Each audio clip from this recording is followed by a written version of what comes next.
Top of the morning, dear laddies. My name is Catmat Dragon, and welcome back to I Wanna Hug That Gator. In the last episode... Sorry, I had something stuck in my throat. In the last episode, we had a great time hanging out at the arcade and doing all this cool shit. So this episode, we're gonna see what's next on the list of hella cool, hella dope shit to happen here. Type shit. Not for real, type it in the comments. Anyways, without further ado, let us get the first sip of the water for today.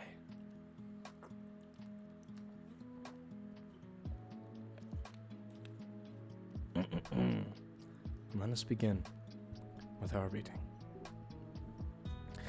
Even though we're pretty far into the fall season, today is a nice day out.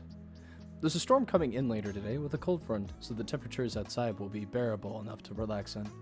One last respite before the unforgiving cold of winter settles in. Me personally, I like winter a lot. I'm a big winter man. I decide to celebrate by eating lunch outside. After a good bit of prodding, Olivia joined me. Hinko, it's so cold. It'll freeze my veins solid. It's 70 degrees outside. You already agreed. Calm down. We stopped outside on the chilled air. Hiss. She pulls down the drawstrings of her hoodie, taunt, yanking it shut. When I try to move her along, she starts dragging her tail on the ground. You're secretly enjoying this, aren't you? The hoodie isn't hiding your silly grin. There's a table at the edge of the yard that looks pretty good. Now it's just the two of us. Alone. Sitting at a picnic table in complete silence. Ingenious one-liners flow through my head like a slam poetry champion, and yet I can't work up the will to say anything about the wedding to her. Guess I'll always later. So, Olivia. The Gator lifts her head from her roast beef sandwich, staring directly at me. Well, what's up? How about this weather? Seriously? Yeah, seriously. I'm not used to coastal towns, so this is a nice change of pace. Well, it's pretty chilly. Part of why we're the only ones out here. It's pretty empty out here today. Maybe it's like a human dino thing, more acclimated to snow. Even with the hoodie, it's a lot colder than I'd like. Oh, why'd you agree to come on outside with me? Well, you wanted to, and I... And you... Olivia's lips quiver a little bit as she tries to work out the words to say. Her mouth isn't up to the task as a flush of scarlet spreads across her cheeks. It makes her pouting lips glow. Hey! Stop looking at me like that! I mean, where are you from then? The Midwest. Oh my god! Inko's just like me! I'm from Sandwich, Illinois. Editor me, put up a quick zoom in of Sandwich, Illinois. Real place. Grew up there for 14 years of my life. And yes, the police is called the Sandwich Police. Editor me also put in another thing of that. Put up sandwich propaganda. Yeah. Alright. Perfect. The Midwest? Only loons come from the Midwest. Bitch. Oh, come on. That's not true. Alright. Then what was it like then? A lot of empty promises. Nothing worth talking about. Yeah, that sounds like the average Sandwich, Plano, Illinois experience. Editor me, flash up Plano, Illinois. Flash up all the things to do in Plano and Sandwich, Illinois combined. Yeah. Yeah, there's jack shit. What was St. Hammond like before I showed up? Oh, horrible. Everyone here sucked. Well, they still do, I guess, but seriously, most of the faculty had a stick up their ass, and the student body was holding on for dear life. I'd do anything to get out of this place, if I got to take you and Damien with me. Wow. Colorful. Olivia and I freeze at the familiar voice. The sound of stone grinding on stone echoes throughout the courtyard as we turn our heads towards whoever said that. Principal Scalar stands just as still as us, her face burning red. though her jaw is moving, teeth grinding exceptionally loud as she looks at Olivia. Standing next to her stands a large whale dressed in a formal attire. I guess Mr. Ferris is still doing that inspection. And did he hear... What were you saying just now about student morale, Principal Scaler? He doesn't even look up from his clipboard as he begins jotting something down with a pencil. I said had. Ever since Principal Scaler took over as our principal, things have gotten better. Olivia's words do little to make Scalar's face lessen in both color, intensity, and heat. Yeah, I have to say, this school is way better than my old one, at least by a country mile.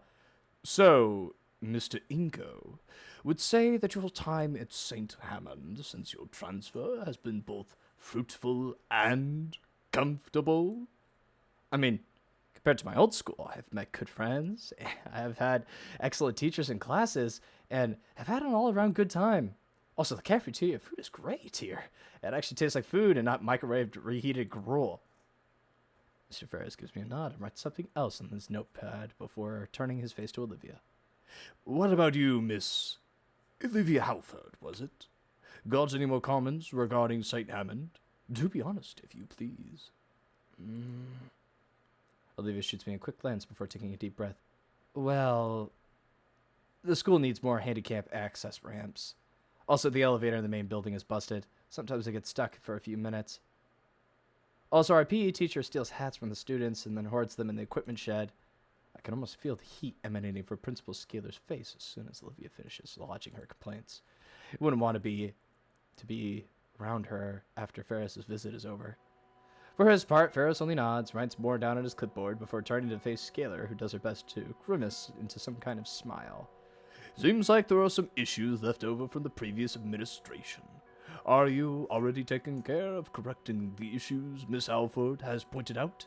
Principal Scaler, nervous as clear as his throat. I've already sent a request to the districts to have the elevator looked at by a technician. Mr. Ferris nods and writes something else on his clipboard before clicking his pen and stuffing it in his front suit pocket. I'll have to talk to the superintendent about that request next time I'm at the office. What about that PE teacher Olivia mentions? Oh, Mr. Coach Sally. Ferris raises an eyebrow. His legal name, I know.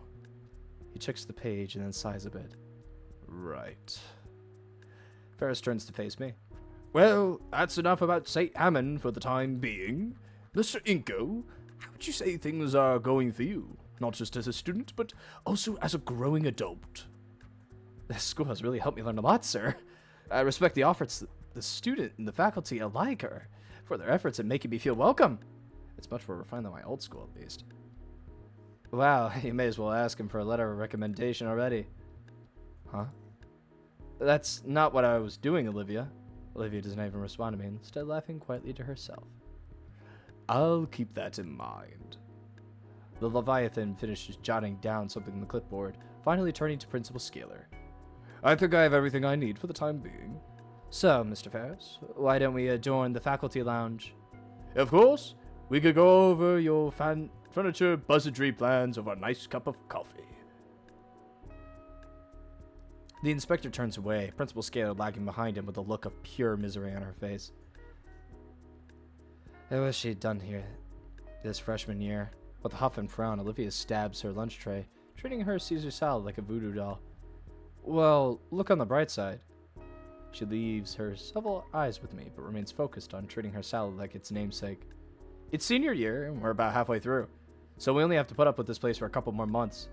She lances the largest piece of chicken, twisting her spork thoughtfully. And? Then what? Then what? I guess,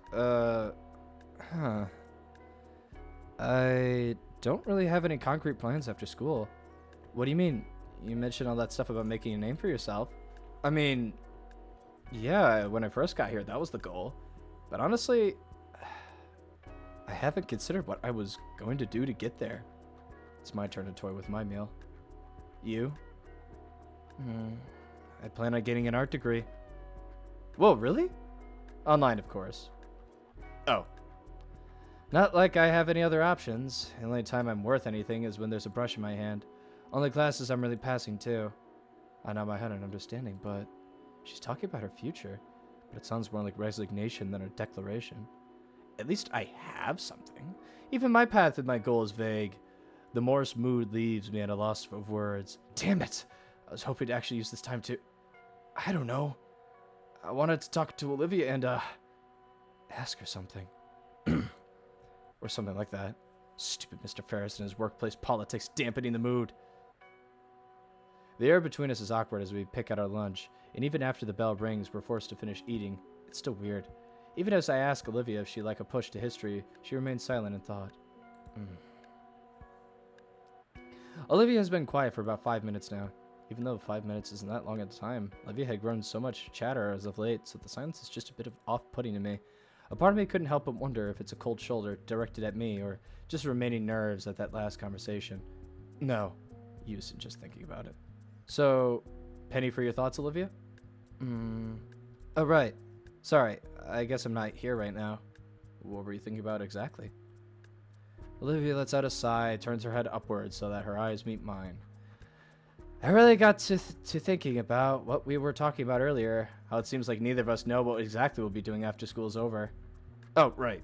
Yeah, that. I hadn't really given that much thought, as I essentially dropped a bombshell on both of us.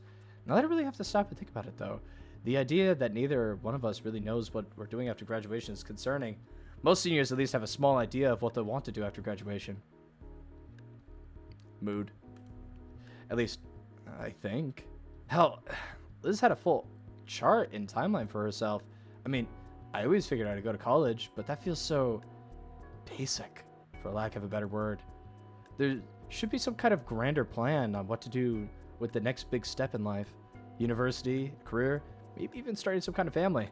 Those are the kind of plans that come to mind. They're all just simple platitudes in the end of the day, though. Is it even worth making plans? The more I think about it, the more likely it is that something stupid just comes out of left field and wrecks everything. If you want to make God laugh, tell him your plans and all. So maybe all I can really do is live in the moment. I've always hated that kind of sort of thinking. Just to be a sitting duck for life to take pot shots at me. Just live pretending death can't show up and take me at any time. Hey, it's Olivia. I fucking hate this stupid bitch. And friend. Olivia stiffens in her chair. Oh. Hey, Mia. Olivia's words are a hiss as she tries to cover her face away from the Crimson Scale girl. Her hands shakily strain against the wheels of the chair, slowly turning it too. Got a couple questions to ask you, Livy. Would you like to humor me for a bit? Oh, what am I saying? Of course you don't mind. The Parasaurus saunters up with a sway of her hips, pushing me aside as she takes Olivia's reins from me. What the hell? You're insane if you think we're going anywhere with you. We? She looks down at Olivia and back at me. We? He's funny. We're just going for a little girl talk. No boys allowed. Sorry. You're up for that, right, Liv? She puts a hand on her shoulder and cocks an eyebrow back at me like she knows something. So yeah. Whoopee, just a moment. Don't worry about that pretty little head of yours. I'm left gawking and confused as the two head off in the other direction. Olivia doesn't seem to know what to say, or do either. She just goes along with the Parasaurus wheeling her away. A part of me wants to give chase, but the side eye that Mia sends me back forces me to stop. I feel useless as the two turn a corner. My thoughts of what to do, going after the pair, are portrayed by my body still frozen by that icy glare from Mia. Damn it! I'll just get to glass and ask about it later. Why? By the time I get to Miss Brocklin's history class, I'm half expecting to find Olivia already there waiting for me. Some kind of remark primed spoken to me. But instead, she isn't here. I reluctantly take my seat, tapping my foot impatiently. Even when the bell comes and goes, there's still no sign of her. Shit! I shouldn't have let Olivia go with her alone. What the hell was I thinking? I don't really want to cut class. I can't afford anything bad to happen to her. Nope. I can't see her do nothing. I shoot my hand up in the air, causing Miss Prockley to pause mid-lecture. Yes, Mr. Nito. Miss Prockley, can I please be excused? Why? Class barely started a few minutes ago. Because I shat myself. Fuck. I'm halfway out the door already. Where did they go? There's not a soul to be found anywhere. If I were a bitch, where would I harass someone in secret? Shoot! Whatever's between them, I hope it isn't turning physical. I mean, She wouldn't... Would she? My hands clutch tighter and tighter as I focus on walking faster. Finally, something snaps out of my trance. The faint sound of squeaking metal. I've heard that sound before. I turn towards the source, just beyond a door of a nearby classroom. Judging by the paraphernalia covering the door, I think this is the algebra room. I grab the handle and haphazardly throw the door, praying that I'm not about to rudely interrupt a teacher for the second time today. Looks like shit. How am I? Should be happy it's done. The two heads turn to me in a mix of anger and surprise. They're the heads of the girls I was looking for. It looks like a sudden three-way standoff. I was definitely not intended to be a factor in whatever it is this is. I really should have thought about that before barging in. Thank Raptor Jesus she's okay. What the fuck are you doing here? I should ask you the same question. Oh my... Look, Baldy, now's not the time. Don't talk to him like that. Yeah? Or what? I told you not to be followed. You were there when he left. He just heard you screaming like a maniac. I've been forgotten already. Hey! Why are you two in a completely empty classroom yelling at each other? The two fall deafeningly silent, unwilling or unable to speak. I notice a piece of paper in Mia's hand. Almost looks like someone's drawn on it. The style is different, but unmistakably one of Olivia's works. Mia, why do you have her drawing? The Parasaurus stops blinking for a second before shoving the paper in her jacket. Before I could question any further, Olivia speaks up. Inko, why did you come here? You seem like you were in trouble? How touching. Well, we're all in trouble now. We? Yeah, dumbass. I don't have time for this. Hot Wheels, fill him in. What's the big issue? Olivia claws at her armrest again. She looks like she's ready to cry. Hey, where'd all your victory bravado go? Are you afraid to tell him? Afraid of what he'll think? Shut up! Precious. Fine, I'll say it. Mia turns to me with a malicious grin. I know about what this prick did during the yearbook art contest. Now, ordinarily, I wouldn't give two shits. But then it hit me. Holy shit, she could just get away with it. Now, how crazy is that? She pauses, grounding me to say otherwise, but I bite my tongue. Like a shark smelling blood, she starts circling me, continuing her taunts. Then, one thing leads to another. Now we're helping each other out. After all, if the school found out, it'd leave a permanent mark on her unemployed ass. What? Yours too, probably, since you're involved and all. My teeth creak painfully from my clenched jaw, and yet the blood drained from my face. I'm talking about her record, you mouth breather. Art's her big break, right? Skipping the whole rigmarole, it's the gist of it's simple. So, Olivia draws up some BS group projects for me and some friends of mine. She turns them in, and I make sure the whole incident goes away. I managed to earn back some of the feeling in my consciousness, just long enough to defy her. But that's blackmail and cheating. That's wrong. Oh my god, that's fucking precious. Mia blinks a few times before turning back to look at Olivia, then back to me, and then back to Olivia. What are you, disappointed in her now? I bet you made her pinky swear she'd never do anything like that again. She leans closer to me, Fox whispering. Well, sorry to break the news, Inko, but your friend here is a liar. Don't listen, I wouldn't be... She was threatening me. Pfft, threatening? Honey, if we were swapped, you'd see my ass hang. All I'm doing is making things better for the both of us. Not my fault you tried to get away with cheating.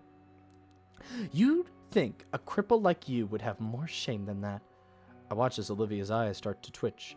Mia's really starting to get to her. I can't let her keep talking to her like that. Mia, just stop, okay? She really doesn't need this right now. Can't you both just walk away and pretend this never happened?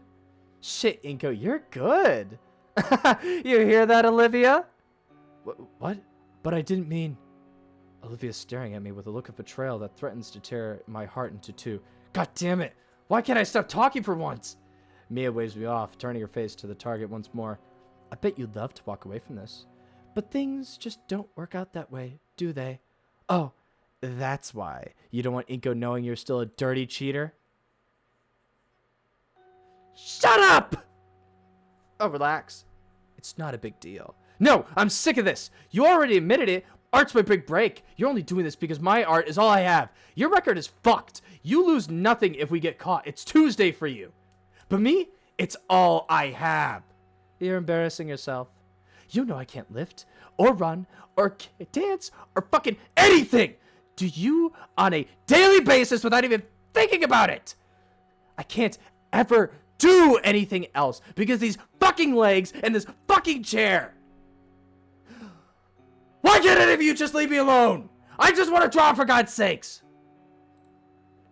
Mia rolls her eyes and takes a step closer to Olivia. That's a nice outburst and all, sweetie.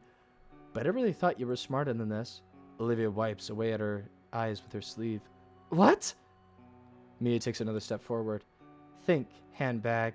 Would I really go through all the trouble of making you do this junk for middling grades? If your work were crap, you wouldn't have a record to hold over you. Everyone knows you're the best artist in this place. You're just a retard about it. Olivia's mouth hangs open, but no words come out. You're the kind of idiot to let this sort of comment get to you. So let me be the first to say. Congratulations, Olivia. You have a fan. Anyways, Inko. Oh, crap. Distractions aside, you're in on it too. You don't want Olivia to starve now, would you? Her words, not mine. Say a damn word about any of this, and she's doomed. Do you understand me? I try to muster up the words of defiance, but just past Mia's stare of death, I spot Olivia's horrified expression. Hello, Baldy. I'm waiting for you to answer, Skinny. Oh, I honestly don't know what to say or do in this situation. No. Excuse me? Let me think this over with Olivia. Think this over? You dense or something? This is a simple yes or no question. You can't seriously frickin'... Mia pinches the bridge of her snoot and lets out a tired sigh. Fine. The two of yous talk it over and reach some kind of resolution. Yous mentioned! Yous mentioned! Midwestern dialect coming at it again, baby. This is a solid Midwest moment. But that don't change the fact of what I said earlier, Inko. Don't say I don't do nothing nice. But think clearly, amigo. You both got a hell of a lot more to lose than I do. Mia gives me and Olivia one final glance before unceremoniously leaving the room. It takes me a bit to recover from my thoughts. I never know Mia would go this far. And Olivia right now, she must be. I stand up from the floor, slowly approaching the alligator. She looks like a mess. Why? Why did you come in here? I'm sorry. I was just so worried about what Mia could have been doing to you. And I wanted to make sure you were alright. Olivia grips her armrest. I was alright. I had a handle with Mia. But to basically be her slave, doing all of her work? Not all of it. Just whatever she needed to pass. I'll take the seat next to her. She threatened to me that she'd go to Scalar and spill everything. And if Scalar knew that I swapped the art, she'd know that it was with you too. I couldn't let her do that to us, so I got desperate. Told her I'd do anything she wanted. That's how I got mixed up with her. I let out a deep and heavy sigh. Let me get some quick sip of the water. The music's kind of going hard, not gonna lie.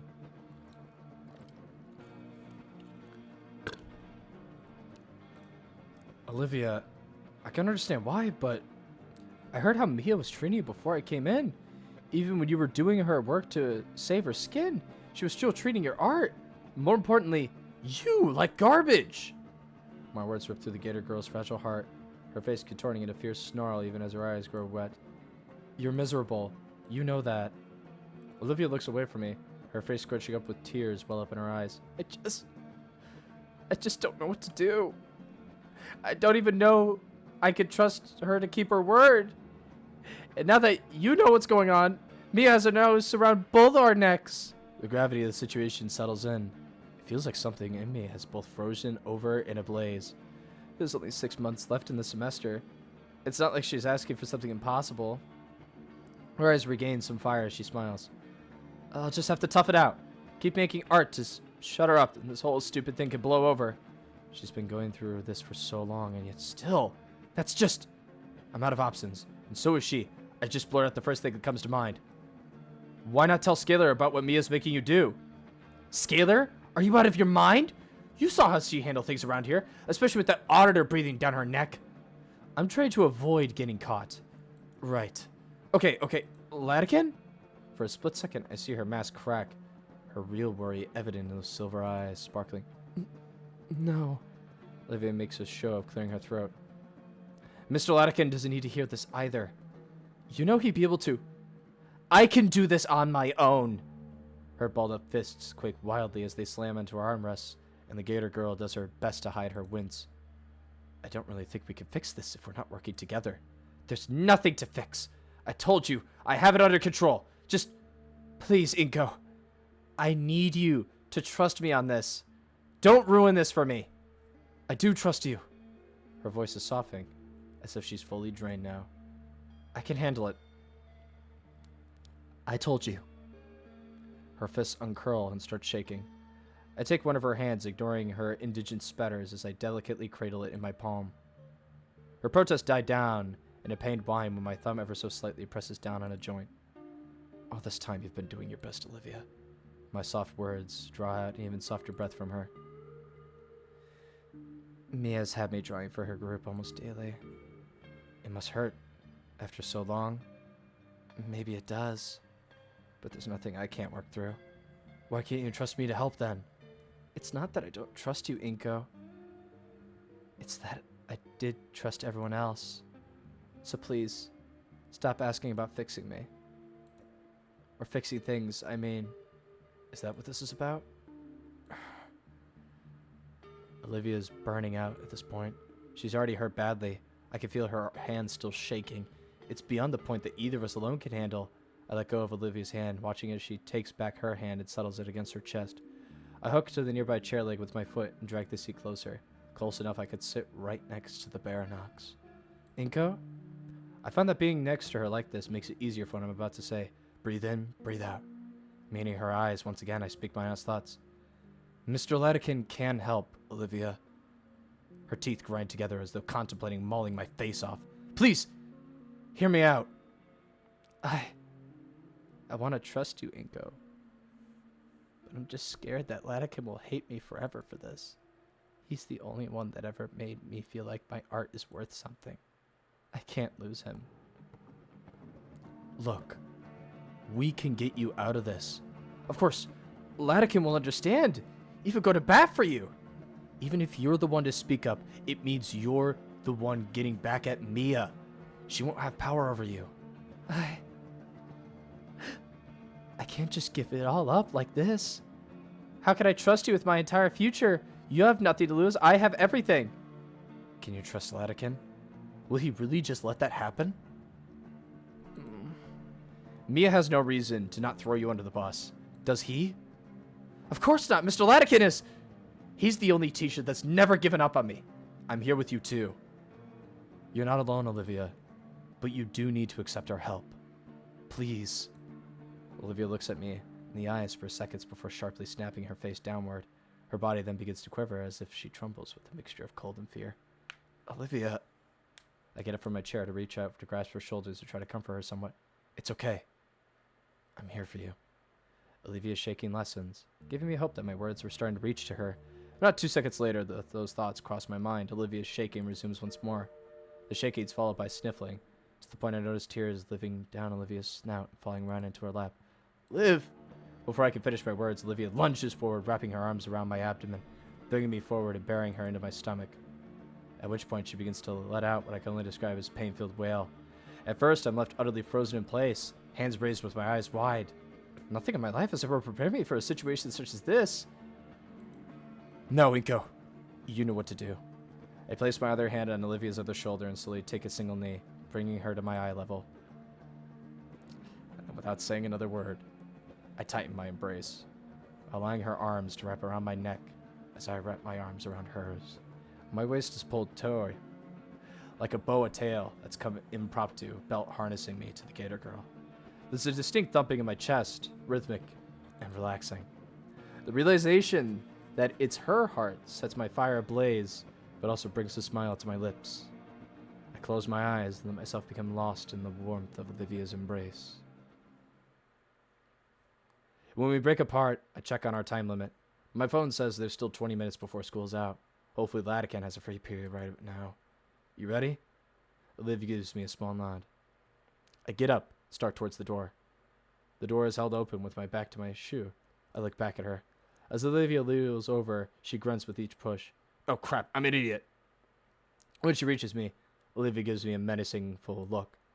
Though I don't really get its intent, her tail whips around my waist. Oh, right. Olivia is taking reins for her.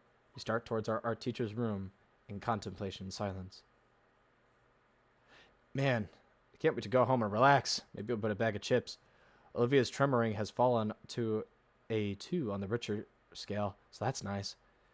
She's seen enough of me to last a while. Then again, so have I. She'd probably kill us if she saw us sneaking off. We're near the end of it all. It's nearly over. It's the first bit of quiet we get, just like the sounds of Olivia and I walking through the halls. Olivia's girding my wrist pretty hard, because she's pretty tense. Say, maybe there's a message place around here. That'd be pretty nice. No, wait a second. Just the sounds of Olivia walking and I walking through the halls. Something ancient awakens in me. An icy chill rails down my spine as if there's a knife poised just behind my neck. The Gator girl tenses, head stiffening, turning. Her pupils slowly shift to mine, and concentration to pinpoints bring the attention to my danger my ancestral instincts are warning me for. Sup? You two trying to run a fight or flight? Reflexes kicking. Zero thought in my end. Body chose to book it.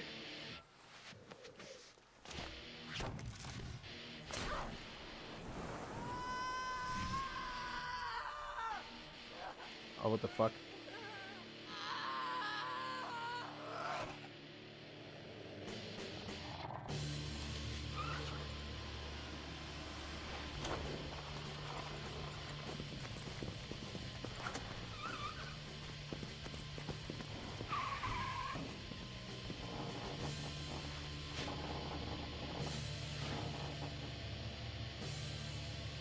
Oh dear. For a moment, I wonder if the deafening noise of the metal doors behind us is hit from Mia punching in a rage or an occasional slamming into the chasing after us.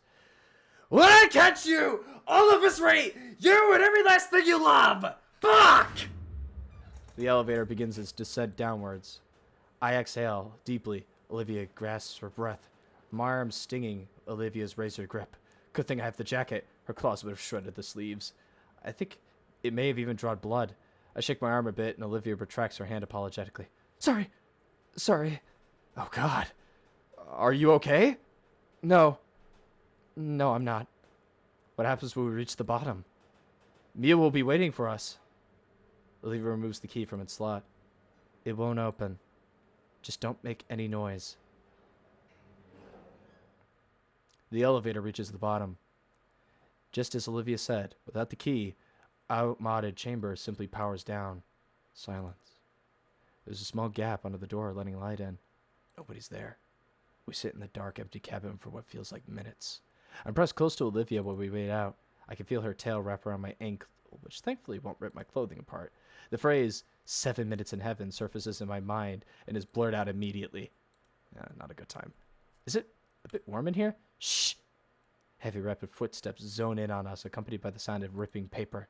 Mia's destroying everything on the walls. You fuckers better still be in there! If you cowards run away, so help me, Raptor Jesus! She's right in front of the doors. I hear her heavy breathing, soft thuds as she attempts to pull her ear to the door a few times. I try to stay as silent as possible, but I'm afraid that the homicidal parasaur can hear my heart thumping in my chest and the pants crapping horror. Mia, with no hesitation and vent frustrations, verbally resorts to the next best thing. Physical therapy. We're surrounded by with the sounds of ripping paper, dented lockers, drywall friction. That got me. Again, god damn it. This fucking damn game always randomly scaring me. On occasion, something hits the elevator door again. Olivia and I don't dare move. I hear other voices. Mia's drawn attention to herself. How the fuck are you looking at? Do you want one that's horn? Find someone quick. I fucking swear I've had it with that fucking luggage case on wheels. Good luck painting when you're eating through a straw, pitchless crocodile. Olivia takes a sharp breath. Silence. Oh, what's that sound? Sounds like a series of sharp cracks. Hey, whoa, it's all cool. It's not what it looks like. It's Rapid footsteps echo down the hall. Is she gone? What the fuck could have scared Mia like that? There's a light knock on the elevator door. Hey, anyone in there? He sounds exhausted, but it's definitely Latican. By now, my eyes have adjusted to the light. Olivia's relief is palpable and shared by my body, relaxing and practically melting against the wall of the tiny elevator. We're gonna have to tell Latican. It's safe to come out. It's all clear. Well, looks like a stick of dynamite went out here, otherwise it's fine. I look at Olivia, who stares at the key in her hand. She moves to unlock the elevator, but hesitates. I think our teacher's able to sense it. Sense that his tired voice carries the weight of his worry. Everything will be all right. I promise. But she doesn't put it in. She just stares. You don't know that. Olivia whispers softly, but I could barely make it out. God, please. Putting that key in and opening up means telling Latican everything. There's no way Mia's letting this slide. Nothing's a safe bet. Nothing can be said for sure. She can't do nothing. And she can't do anything either. So she looks to me, as if I'd have an answer.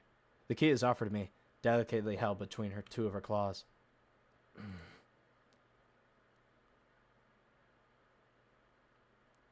Oh, fuck.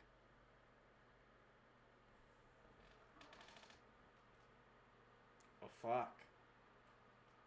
So if I take the key, does it open? Or... Well, fuck, hold on. I'm actually gonna do a save. And we're gonna figure out, because what I'm gonna do is I'm gonna take the key. Alright, let's get this over with. We've gotten this far, time to end it. I've had about all enough of this stress, and by the looks of it, so has Olivia. She's been dealing with this much longer than me, so it's time for me to carry my own weight here. It's the least I could do, that final step for her. Even if she doesn't trust Latican, she trusts me. She doesn't trust Latican? Well, that doesn't sound right. But it can't be anything else. It's just that. Enough nonsense. I take the key and move it to slide in the panel. With the key inserted and twisted, the dark room shudders briefly before the metal door finally starts open. We're greeted by the sight of our teacher, looking very haggardly, his own brow slick with sweat and holding some strange black rod. Olivia reels back at the sight of the odd baton. Thanks for saving us, Mr. Latican. Don't thank me just yet. I'm going to need an explanation for all of this. So is Principal Scala, for that matter. He steps aside and motions us out of the elevator with a wave of the broad stick. Come along now. Give the janitors some time to take care of the mess. Holy shit. Looks like Mia tried to destroy everything within her reach in the hallway. On the ceiling, a pipe is leaking water intended for fountains and toilets. A group of dinos in overalls around the corner is looking absolutely pissed. Our teacher waves at them and begins escorting us to his room. All the adrenaline has faded now. I can feel the acute pain in my arm. Olivia's hand reaches back behind her head. She had grabbed me, and her fingers delicately loop around the spot. She looks back, her mouth shut tight, but her sympathetic eyes telling me she's sorry. I nod back with a comforting smile. Sure, it hurt, but I knew she didn't mean it. We look forward again to the door of Mr. Latican's classroom. Olivia sighed and resigned herself to explain everything to our teacher. Olivia looked ready to collapse. She'd take it for the part of an hour to explaining Mia's extortion in full detail to Latican.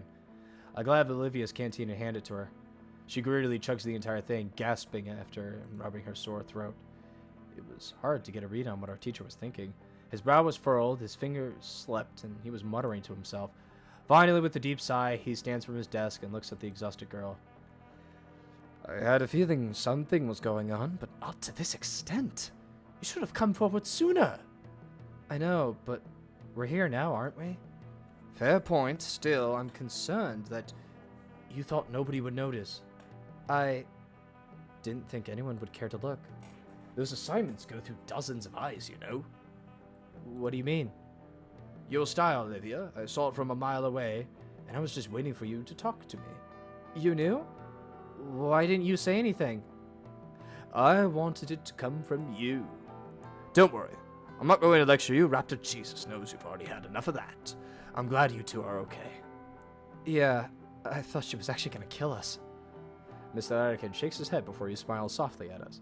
I have some faith in the faculty here. We do our best for you.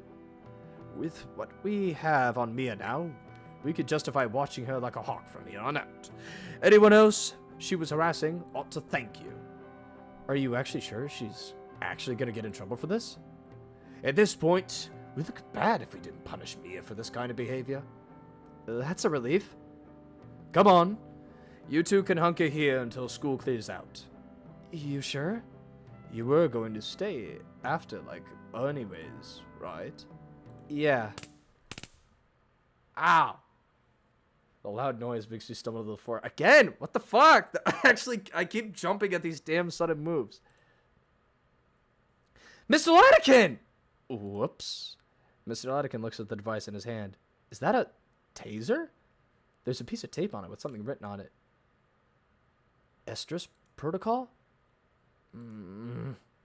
Anyway, I'm going to run. Got some things to do. They're going to want my account on paper pretty soon. May as well knock it out on the way. With no care at all, Mr. Latican chuckles the electric weapon on his desk before turning to the doorway.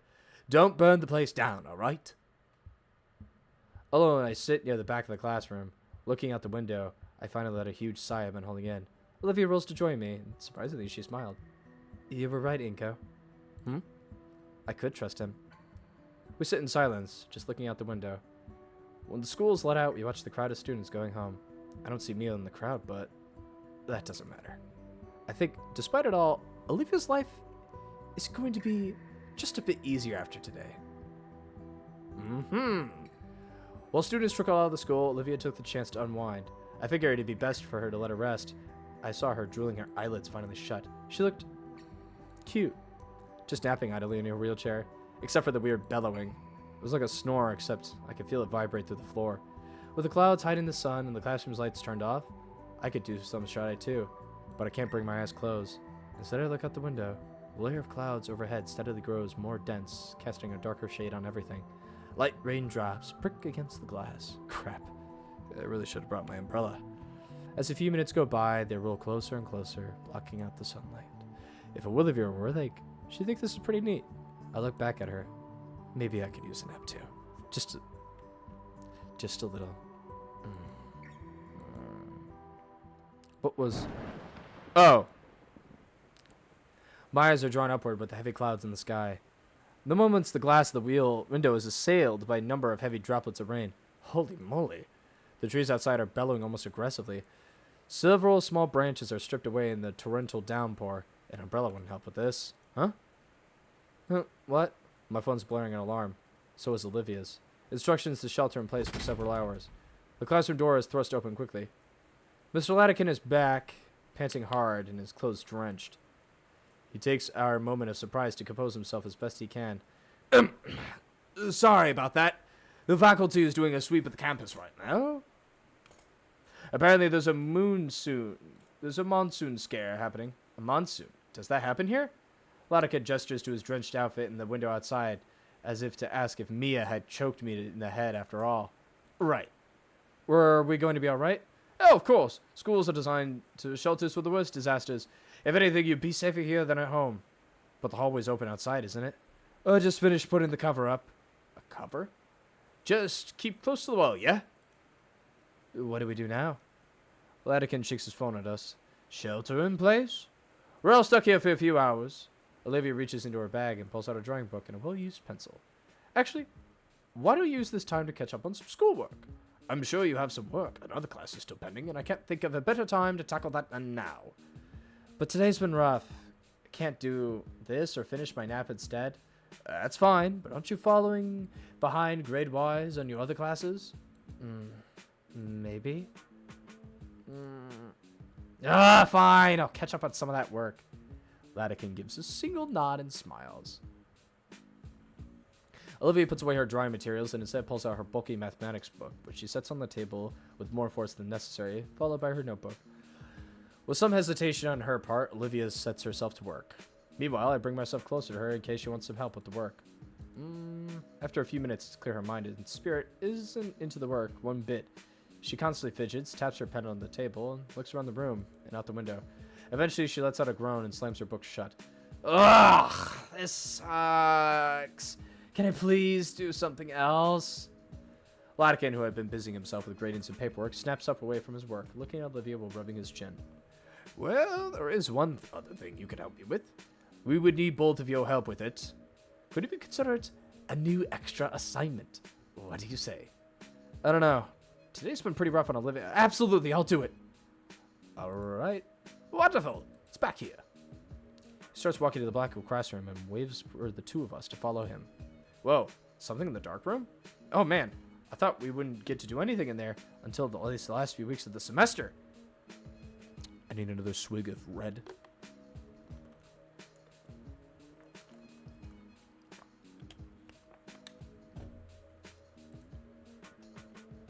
Are we going to get a head start on this section? Maybe we'll start making prints or learning about C41 and... Huh? Oh, Olivia's pointing my back. Quit it with the climactic gain. You're going too slow. Oops. I shake the excitement off my head and head into the dark room. Latican holds the door open for the two of us to enter. Inside glows a vibrant crimson light. Latican's suit appears to light up with the red lights, as does my shirt. I've only actually been in a dark room once before. This is so cool. I clasp my hands together. So, what are we developing? This is an important job just for you. Alright, I'm ready. What am I developing? Your lower back! With a click of the switch and red lights, the normal lights properly illuminate the room. Those boxes over there, and I need one at each station around the room, but they're too heavy for me. If you can, of course. Legally, I can't make you do any of this. Do I at least get extra credit? You get one of the bags of chips I keep hidden under my desk. Fine. Nice. Come on, Olivia. We should clear the way for him. There's actually something in the box we'll need in a bit. The two move back to the entrance, and I'm faced with a myriad of boxes I'll have to carry. Looks like there's about 10. They're pretty medium-sized, like you could fit a table lamp in them. How heavy can they... Ugh. Lift with your knees, Inko! This is gonna suck. I look at Olivia. She's already on her phone and pointing out my way. Damn it! I shift my legs to try again. I actually managed to get this thing off the ground. This may weigh at least 70 pounds. What are these things loaded with? Bricks? Something like that. Careful, they're fragile. Finally, I get the last box in its place. I pick a chair and collapse in a heap. My muscles are on fire. Though to be honest, I don't know if I could have done all that from the beginning of the year. I guess I'm getting stronger. Latican walks back from the dark room with a small black toolbox. Oh good, you're done. Come on now, take a breather. That looked tough.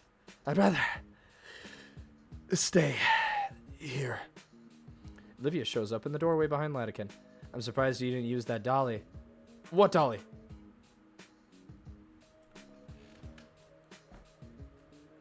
Before you get started with me, Ingo, you didn't ask. For the Lord! I hate you. That's the spirit! Olivia stifles her laughter into a snickering sort fest. Your mood will improve when you see just what you've been carrying. Oh? He grabs a butzer cutter and slices the top of the one open. Our teacher pulls out what looks like a large overhead lamp from the box. Oh, sweet. So that means you'll be making your own prints for midterms. That sounds awesome! Oh man, I can't wait to. But before any of that, these need to be assembled. The rest of the parts are taken out of the first box and put down meticulously. Olivia's gotten curious. She's rolled up to the station and handling one of the funnier looking pieces. Anywho, here you two go. Wait, two? Yes, two. Don't think I didn't notice you watching it go so much. The stammered Olivia does nothing to wipe the cheeky grin from our teacher's face. What about you, Mr. Latican? I'll be right back. He makes his way to the door again. Get started without me. I need to fetch some things. Before either Olivia or I can speak up, he's left the room. Olivia already has the toolbox open in her lap. Right then. I grab up the folded instructions, lay it out, seeing the details in the bizarre device fully assembled. Okay, so... Step 1. Hand me the next piece. Oh, did I scare you? Yes, you scared me! These things are heavy. If you wanted to drop that on someone... I didn't know. But yet you could have. And... I didn't. Olivia's tail reaches for some brackets, but I grabbed a limp before she could take them. Hold on. We gotta do things right, or the enlarger might not work right. She retracts her tail from the table. You're no fun. This is just an oversized lamp. That's a gross oversimplification. You're a gross oversimplification. Latican's gonna make you use that when you break. Just means I can sketch more, right?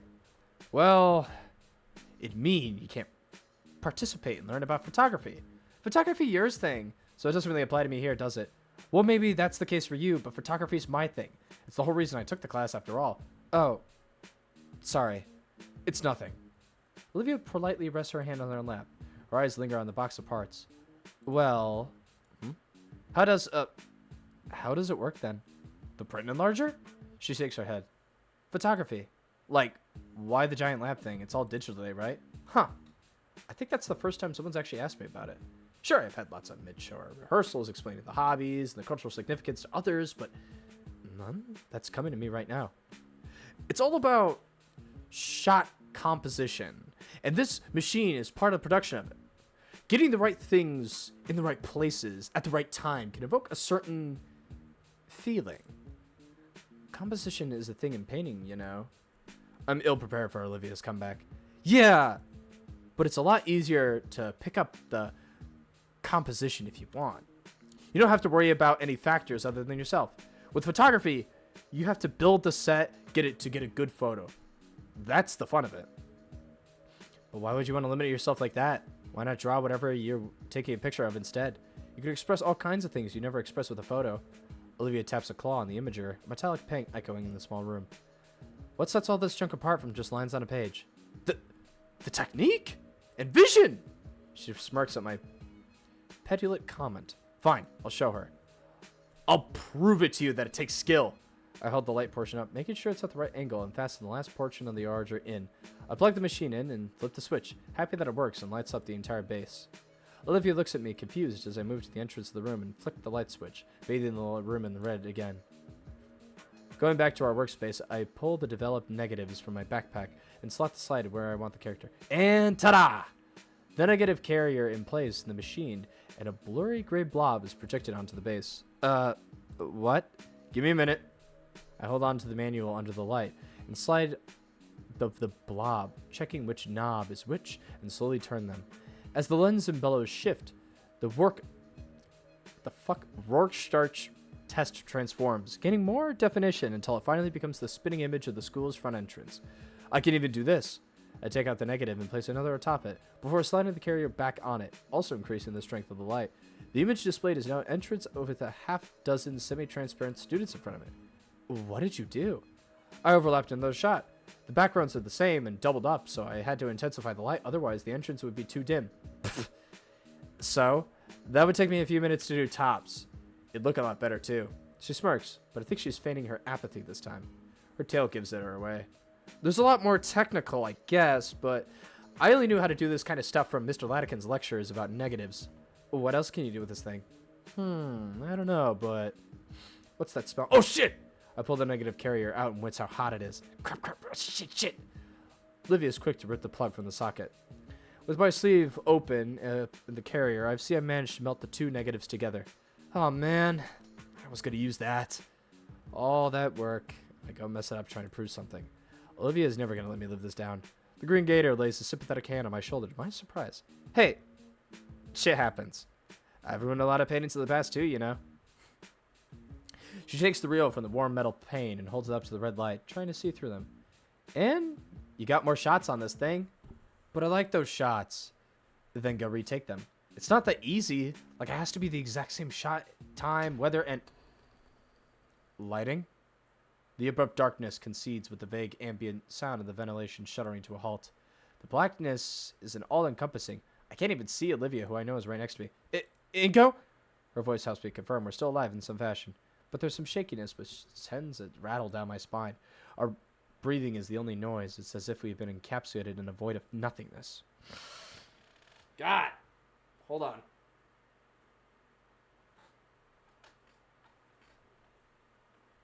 Whoa! I'm still here. I know that! I plant my hand down and brace her snout, feeling the still warm metal of the enlarger base. But, Yeah, I guess the school lost power. I feel something cover my hand, and then squeeze, painfully. Ow, ow, ow! Sorry.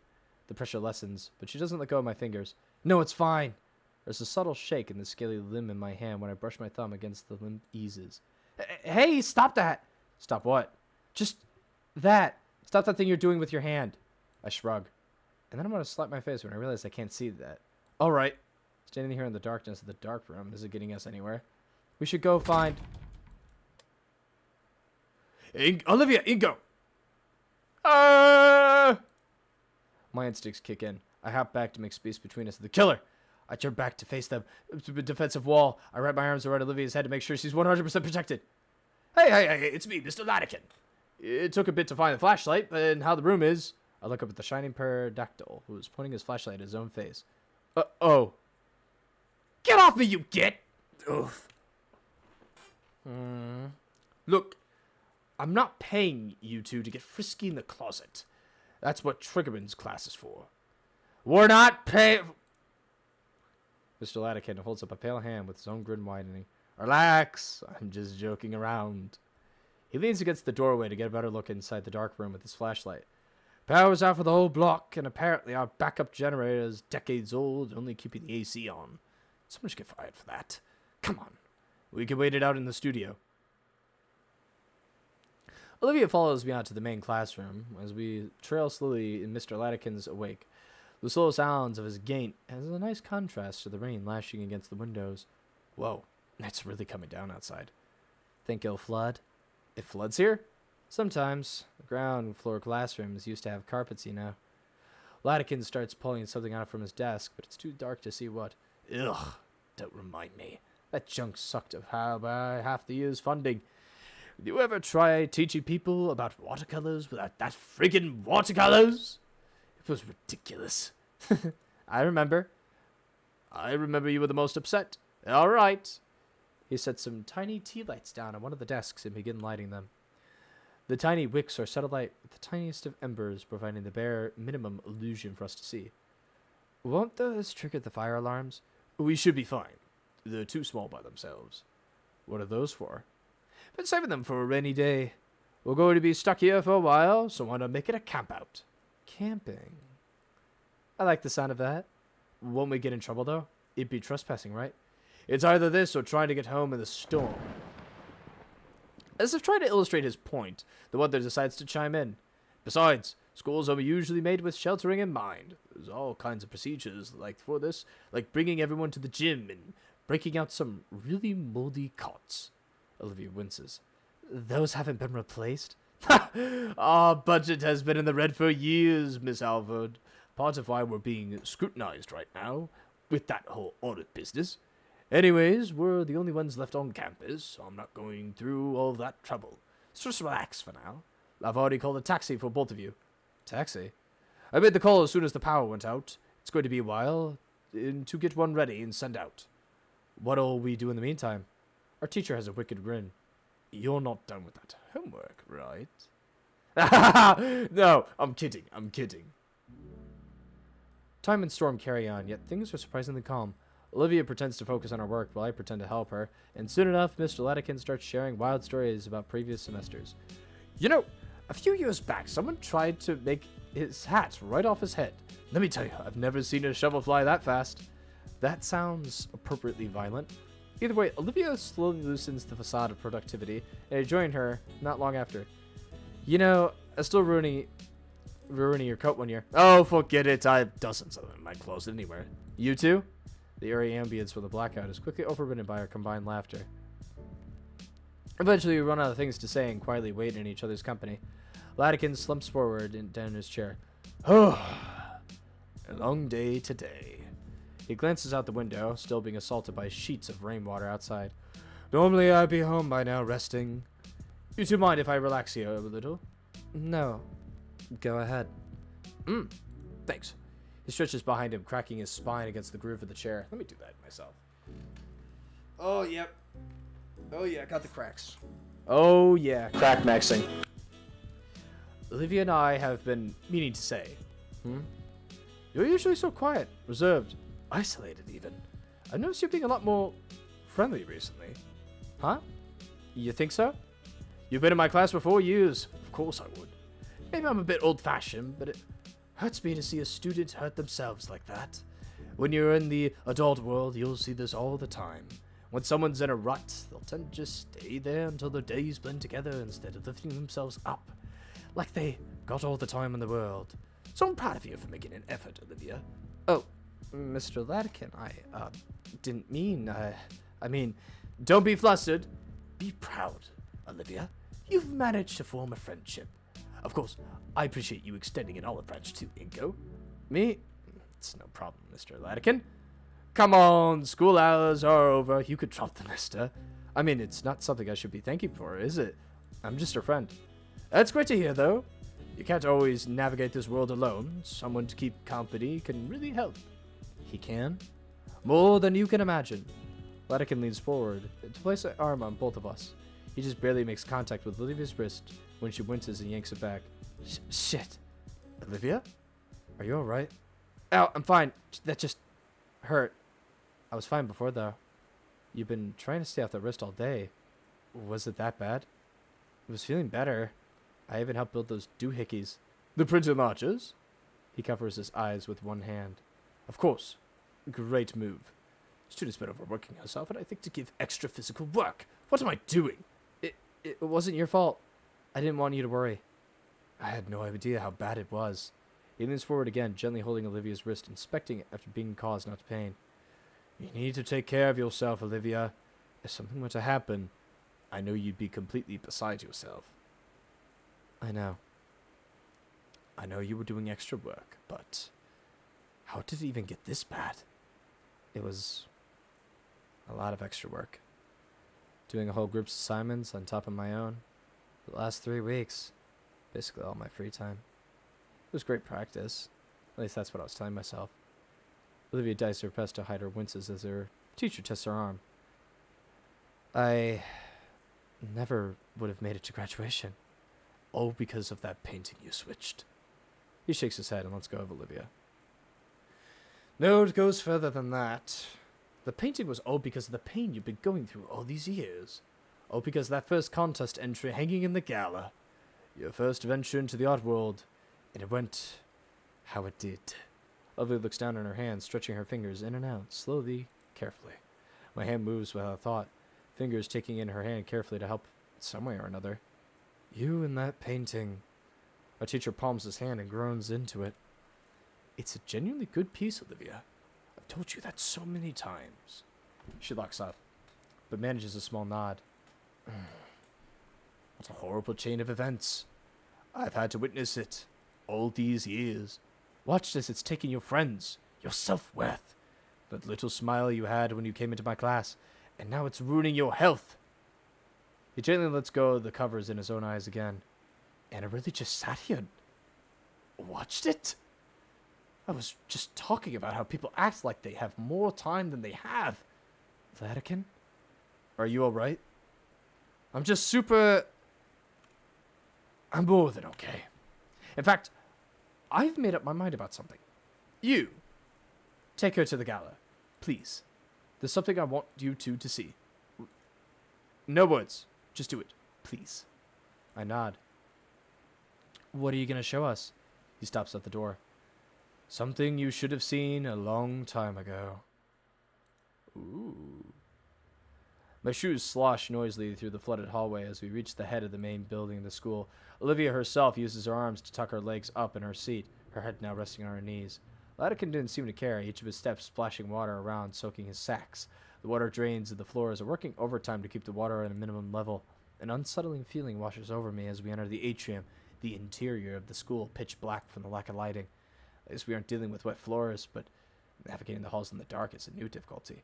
Olivia brought out her phone, using its flash as a light to shine our way, but I'm still unnerved. The only sound I hear is the squelching of my shoes and the awkward dripping from both Olivia and I. It was then I realized that Latican had left us behind. Mr. Latican? Her voice bounces down the halls of the school. Did you see where he went?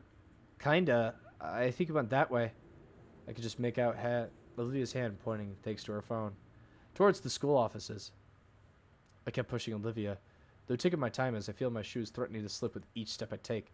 It's slow, going between the eerie darkness and my slow steps. What should have taken us minutes has taken us 3 minutes to get there for arrive at the gala. Well, we're here. The storm rages against the glass ceiling. What's normally the source of the hall's natural lighting is completely obscured by the typhoon. And there's still no sign of Latican. I withdraw my phone and turn its flashlight on too, in hopes to improve the situation. I can hear something. Aside from us in the rain, something that's getting closer. A tiny red light in the distance with the sound. The tiny ember sways in rhythm with the odd tampering until...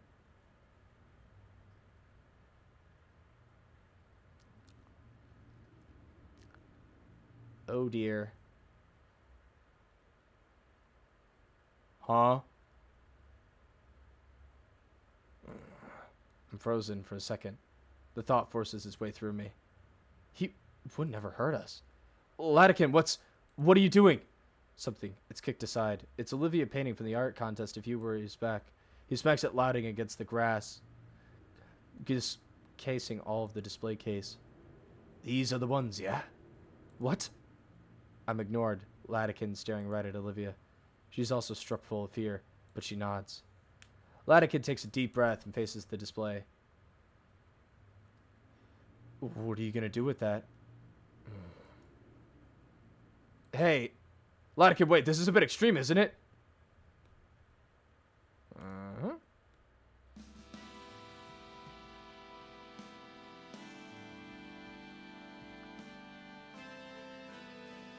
What the fuck?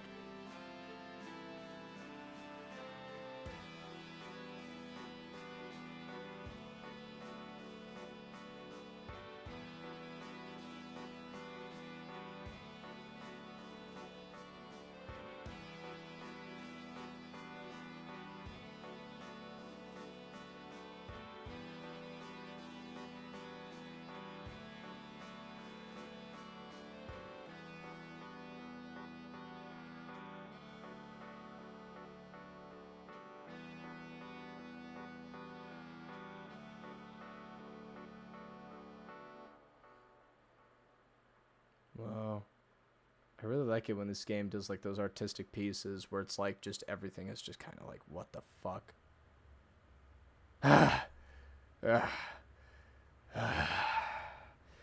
Olivia. It's gone. Both of them. This should have been done a long time ago. Yeah. Latican, it's crazy. I know. What about the other things in the case? Who fucking cares? Those students graduated years ago. Do you know how many still do art? None. They're all collateral, so something else can find by me. But Olivia, you got no other big paintings now, do you? She shakes her head. That's a shame. Look what I just did. I can make another. Yes! That's what I need to hear. You make me so proud to hear that. Do you remember?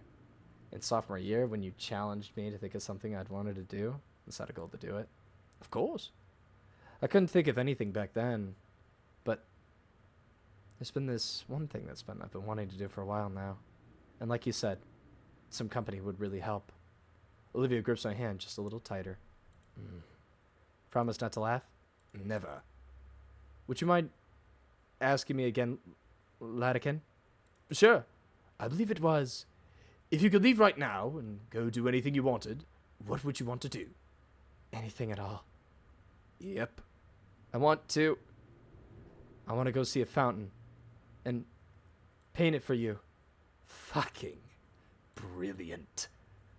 There's a fountain here? There's a park not too far from here. You can barely see a fountain in the center of it from the window. You can't see it right now in the storm, but I want to go there. I think I know of it. The one in Strig Euskin Park. That's wonderful, Olivia. Latican stumbles a bit. I rush to give him a shoulder. Some of the shards of glass crunchy beneath my feet. Good thing the power's out. No cameras up or anything. Won't you get in trouble for this? I'm always in trouble for something, and ordinarily I'd just take the hit, especially for something like this. That Mia chick could take the fall. To hell with her. Olivia manages another small smile. I'm looking forward to that painting. You better get it to me. I will. And you better help. Of course. Latican motions for us to wait by the school's entrance. For a while, we sit there.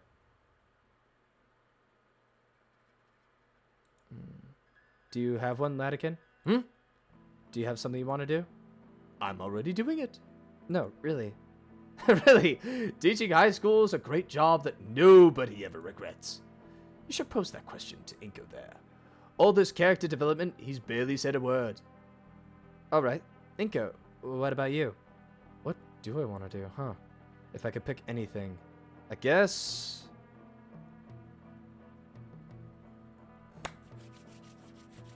I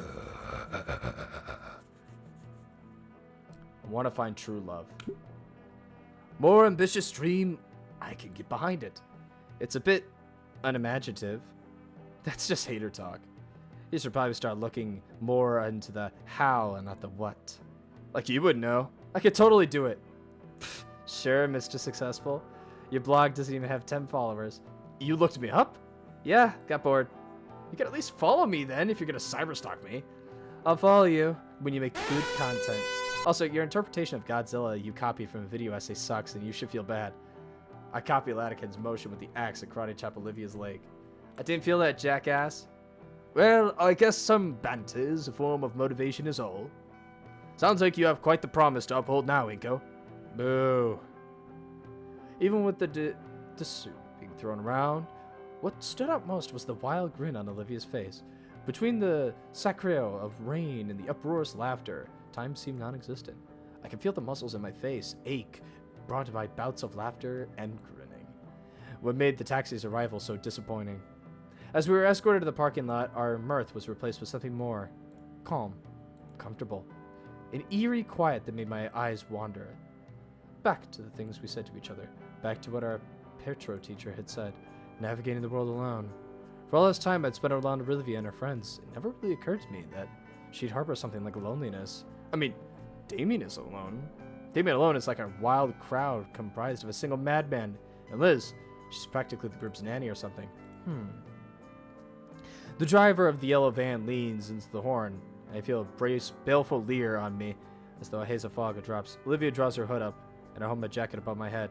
With a final look to Mr. Latican, we thank him. No need for thanks. Seeing my students grow and prosper into adulthood is all the reward this old fossil needs. With a wave, he sends us off into the rain. The irate taximan's van yells at us to bring in its burning gas. Olivia lurks to get herself situated in the cab. I turn back. Mr. Latican is sagging, meanwhile back into the building. Oi! Hurry up! Right. It's been about a week since the typhoon. Those days were surreal, with how things just realigned with the old schedule. Latican was serious when he told Olivia to keep off that wrist. He effectively banned her from painting until it got better. Meanwhile, all week I've been doing our work as a group. It was exhausting. But today, I'm pretty excited. For the first time, Olivia is actually joining me on the metro. We're headed for the city. It's going to be a bit of a trip. For the last several nights, Olivia has been using my inbox to store sketching ideas while her wrist heals. On Thursday, she even attempted sending me a few left-handed sketches, but gave up after the third or fourth malformed rat. Then Liz sent me a game-changing invitation through our group chat. Her uncle has some business in the city, and he told her that he could do something with the time. It's her car. So, she's invited the rest of us to join her for lunch at a fancy place. It's gotten us pretty thrilled. It's gotten me pretty thrilled. Olivia understood the order to stay off her hand, but it doesn't make her less manic about wanting to go back into painting. Why do you agree if you didn't want to go? Well, a trip to the city wouldn't suck so bad if you're there. Even if I really want to start that painting. You're almost done healing. Won't be much longer now, I know it. But Latican said you should wait until at least one day. Yeah. That too. Besides, I don't want to be around Damien when he's... Ugh. Poor guy looked positively miserable when I picked Olivia up. He was pale and shaking on the floor, but his feet looked bubbling after a practically powerful sneeze. Has it ever been that bad? It happens like once a year. It's the only reason we don't share a room. One moment he's fine, next he's inebriated. This car is weird. You ride this every day? Yep. This is even my seat. Speaking of the weather, it's expected to rain at my location. Right, next to the folding accessibility seat. What, you started counting for me before we even met? Maybe I did. She mouths something and rolls her eyes. It's clear from the smile after. She's going back to watching the passing buildings. Compared to a car ride together, this felt more intimate. Even if there are more people in close proximity, none of them paid us any mind, just Olivia and I. Several stations later, the metro grinds to a halt at our stop. All right, you ready? Yeah. Olivia shoos my hand away when I go to help her out of the metro. We step outside the chilled air of the city. I'm already getting goosebumps. That cold front really is making itself known. We should find Liz quickly before Olivia starts shivering. You seeing a long, big green neck anywhere? None that I know of. Great. That sounds awesome. We looked around, through the alleyway, into the closest shops. Maybe she's in the bathroom? I'd wait around, but I don't want to make Olivia wait in this cold. Did we go to the wrong stop? Just text her already. Crap, right, I'm dumb. Hey, where'd you go? A moment later, her head ropes around the door of a nearby coffee shop, followed by the rest of her. Hey! Inko! Glad you guys could make it! Yeah, just got confused. Didn't know you'd be in a cafe there. Really? I've been here the whole time. I messaged Damien, went in to escape the cold, and... Where's Damien? Oh, man, he got nasty sick right before we left. He couldn't make it. But... Is he fine? He'll be fine, I think. Okay. Alright. Well, that just throws a wrench into all my plans now, doesn't it? We could still have fun without him, right? Yeah, I know. It was just, well, I was hoping between the four of us, it'd be like a double date? Huh? Yeah, Damien, me, you, and Inko, all together for a fancy lunch. Liz and I are... Oh! I'm sorry. I just assumed. Boy, this is embarrassing. The whole day seems like everything's going wrong for me. It's fine. Yeah, well, we could still have a good time. I'm still having lunch with friends. I'm sure you guys would love it too. Come on. Liz leads us through the streets, pointing out the destination when it comes to view through towering skyscrapers. That building is more akin to a narrow spike aimed skyward, a large disc-like room built near the tip. And you see that space near the top? It's the restaurant.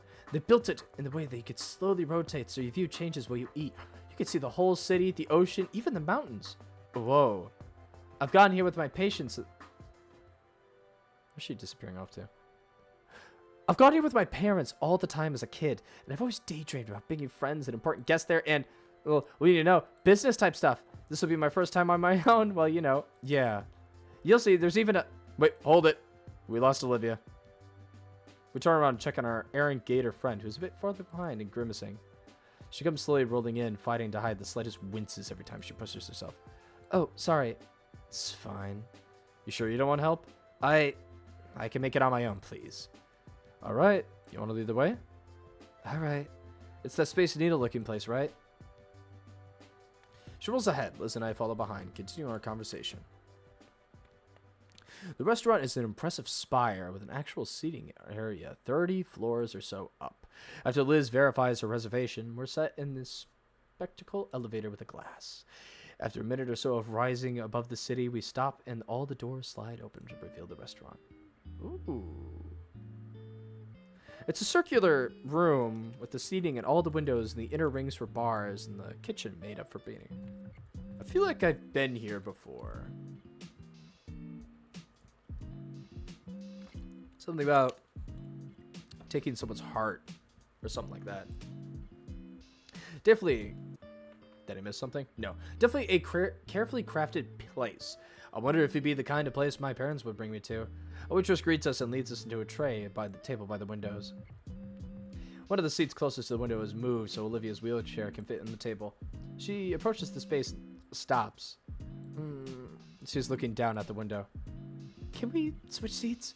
Afraid of heights? Shut. All right. I oblige, shifting the seat over so she can sit by the aisle. Quite the view, huh? I can see why they make you squeamish, Olivia. It's also scared the living daylights out of me. What? Are you afraid of heights, Liz? Well, yeah, isn't everyone? What? Doesn't that make any goddamn sense, Liz? Your head hangs 3 stories above your shoulders and heights scare you? Well, arachnophobia is an irrational fear of heights. That's not arachnophobia, fuck. So of course it doesn't make any sense, but still, whatever. Heights suck. We agree on that at least. So, what do you think? It's very nice. I could see why you wanted to come here. Liz nods. My family usually come here once a year. Uncle Ferris has to remind to bring along a letter from the owner saying he's fine to let in, that he won't bring down the whole tower. What the hell is biscuit? Olivia's squinting at the menus. Right, we're here to eat. Lobster biscuit? It's lobster tail and a creamy kind of soup. Then why is it not called lobster soup? Biscuit is a stupid word. Agreed. I looked down at the menu myself. There's all your standard options between pasta, sandwiches, cuts of meat, some weird novelty things that I actually like trying those. I guess I'll have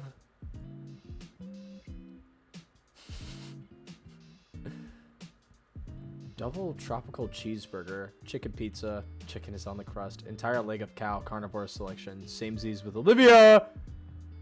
I'm going with that double tropical cheeseburger, I'm thinking. Oh yeah, that double tropical. You sure? With onion rings. If you want, I'm buying. They serve breakfast all day too. I'm going with their pancake platter.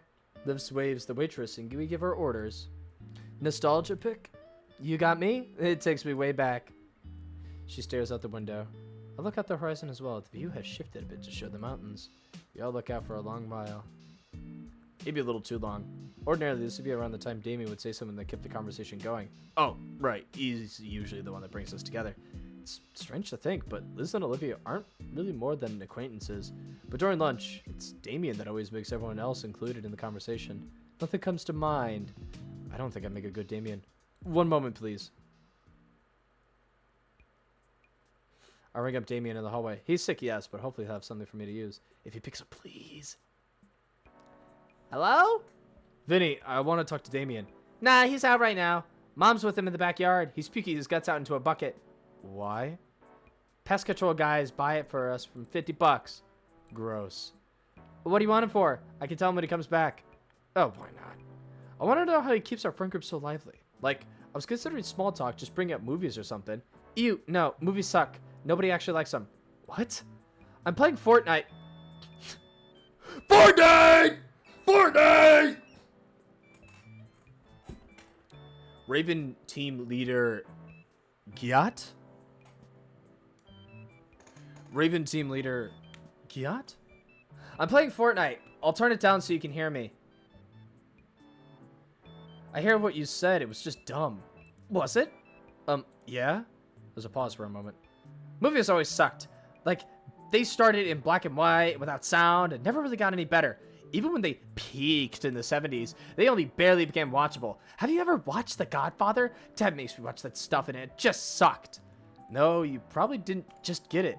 Dad explained the whole plot to me, the ins and outs, and it was just really mid-trash. The movie won awards. You can't just call it trash. Yeah, I can. Movies are just trash genre of content. Even the best ones are usually just polished turds that waste your time. I was half expecting him to say that it insists upon itself. Oh god, that would be goated. Okay, then what's a good movie? Ever heard of Mr. Beast? Yeah! Ever heard of Mr. Beast? How about Storytime Animations? Oh, you gotta be kidding me. I'm not. Any popular content on Snoot provides more valuable for your time than the classics that you old people fawn over. It still sucks. Those aren't even movies. They move, and I watch them. Not my point, you troglodyte. If you could even think of comparing that slop to the likes of Star Wars, The Godfather, and Blade Runner 2049. Movies are one passive pile of doo-doo fart, even if it makes someone mediocre. Those are billion-dollar franchises. Millions of people would disagree with this deranged nonsense. Doo-doo fart. Oh my god, you little... Listen here, little champ. Next time I see you, I'm going to wring your neck like a little washbrush. What? Who is this? Shit. Calm down, calm down. Kill him later. Nuts. I didn't get the advice. I soaked back to my seat and clamped down, catching my breath. Whoa, you alright? Your eyes are twitching. I don't think I've ever been more angry in my life. What happened? I don't want to talk about it. I rubbed the tension from my face. Fine, I can be a good Damien all by myself. So, Liz. Yeah? You mentioned when you first met, you wanted to be an art dealer, getting in the right people with the right paintings, right? How's that going? Oh, yeah, it's going great. I just got accepted to Marshland U, actually. Oh, snap. Yeah, I finally got everything all worked out for myself. I'm gonna hit the ground running once I graduate. That's pretty cool. I'm still figuring things out. You too, right, Olivia? I only got short-term goals right now, but I'm interested in what Liz was talking about. Right. I'm sure it would be a problem for Olivia to replace the stolen painting. But what was annoying was having to contract the treasury and administration about that broken cabinet. I mean, what even happened? Whoever did it, I wish they could have dealt it with Miss Scalar's neurotenic tantrum the way I did. We're still finding glass shards all over the floor, and I get screamed at as if I'm being the one responsible for it. Scalar needs to put the coffee mug down sometimes. Jeez. It's not a problem anymore. We've already ordered a new display. It should be installed next month. Oh, I got off track. What were we talking about again? The art dealing thing. I'm actually interested. Oh, well, the plan is to be able to open my own business, start online, and work my way up to having the physical location. Uncle Ferris told me he's willing to help me figure out the legal part out. I've already gotten a few connections. Some people that might be interested in getting involved that run pretty decent prices for me, and would be selling my own works, too. I've gotten even better at painting since the start of the year. Have you noticed? I think I have, yeah. Although, since I'm no artist, I have to admit some of the details are probably lost on me. Liz nods. Maybe I'll buy one someday. You'll give me a discount, right? Maybe. Olivia, have you painted anything good recently? No. Oh, sorry. It's fine. Well, I got one I really want to be doing. Why don't you? Because I got dragged here instead. Dang it, Olivia. I mean, not that I'm mad. Liz looks like she wants to say something. The thought dies on her tongue. Yeah. The conversation and tension thankfully gets interrupted as our food arrives. The social media influencer in me itches to take a photo of each plate, especially with how good the presentation is. Dang, I should have brought my camera along with me. Wait, I have my phone! Say, Olivia, just in time to see her jaw clamp on the hunk of meat, tearing it off the bone. Never mind. How does it taste? She takes a moment to chew her food before sending it down the hatch, and then smiling as she gives me a greasy thumbs up. Liz chuckles from Olivia's good review as she lowers her head to get the first bite of her pancakes. Given that her neck is making movements equivalent to that of doing the happy dance, I'm guessing the pancakes are good here too. My view had changed again, and now, having noticed, I could almost feel the slow rotation of the room. I savor the onion rings while watching the Volcandria bluffs pan right by us, taking in the amazing view. My thoughts reach out for my camera as I read it, captivating the restaurant's rotation with the proper settings that capture its full 360 panorama I could achieve. And a separate section of my mind recalls the other panoramic city I saw. The other one. The one that is now nothing more than shredded debris. Say, Liz. The Bronchiosaurus takes a moment to respond as she attempts to cram the snout of the glass of water. Stupid glass of straw. Yeah? So, you mentioned all about wanting to be an art dealer and be a part of that system. I guess it could be cool if we worked together. Come again? I don't know. Seems like a decent idea. No, I get you. Now it's Liz's turn to pause from her food, set upright so she could tear up the napkin on her closed lips. Maybe, but I don't know if you'd want that, honestly. No, that'd be cool. I'd like that. Oh! Yeah, maybe. I'm not sure. Not sure? Yeah, I'm trying to get this whole thing off the ground on my own. Without others' help, right? Like, how you feel about your art stuff. That's different. The point is, it's important to me that I start as self-sustaining as possible. You just said you had connections and your uncle... Yeah, family and such, not a... Olivia raises that iconic eyebrow. Friends? Or is it just me? Olivia, don't even start making a scene. I have to do something. Olivia, Liz, come on, guys. Can we finish lunch first? How am I making a scene, Liz? I'm just curious about your life for once. Well, not like this, then. I'd rather you go back to giving me the silent treatment. Oh, no. No. What have I done? What's your deal? Damien and Inko want us to be friends, and here I am actually trying it. Am I not worthy enough for your stuck-up? Ugh! You didn't want my friendship before, or Damien's for years. It just sounds a bit like you want to be friends now because you could get something out of it. I want to be friends, just not like that. I thought things would start finally getting good. Olivia, there's lots of people less fortunate than you. You have the support of your friends and the others. You can't blame me if you just ignore both. Liz, let me finish, please. I'm not mad. I envy you, I admit it. Anyone would. Effortlessly getting that attention and help. I hate it. I know. And I know it's wrong, but that's what I've been thinking for a while. I see all these things you have available all these years, and you just take them for granted. I just think it's a wasteful way to live. Look, sorry, I appreciate you guys. After telling to my face how you'd rather be elsewhere and not here while eating at my expense, you know what, Olivia? This is the most nice I can do for you at the moment because you really don't deserve anything else. Liz! Liz cracks her mouth over her mouth. Olivia doesn't respond. She looks down at her plate. I'm gonna use the bathroom. She pushes herself away from the table and through the aisle. Oh no. I'm sorry, Liz. I didn't mean to snap. It's alright. Once Olivia gets back, you can apologize. No. I don't think I can. After everything, I think I deserve that much. Good God. That brief was just to get these two talking and have a good time. Like it was a grenade thrown onto the table. Wow. I'm a terrible fucking Damien, let me tell you. Liz? Yeah? Why didn't it work? Why didn't what work?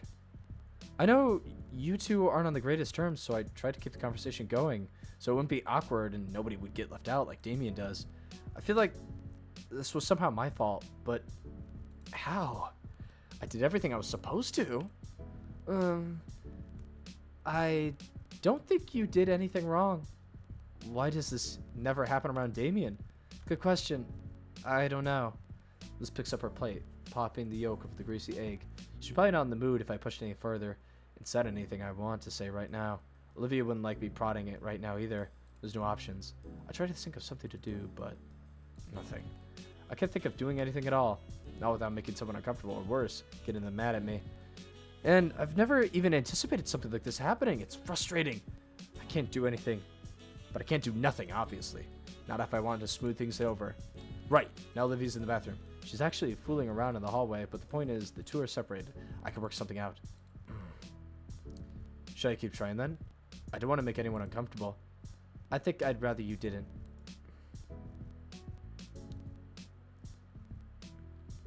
How does she know how does she...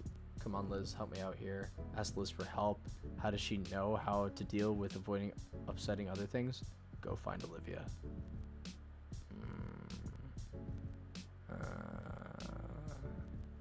Okay, we'll do a save-a-rooski here.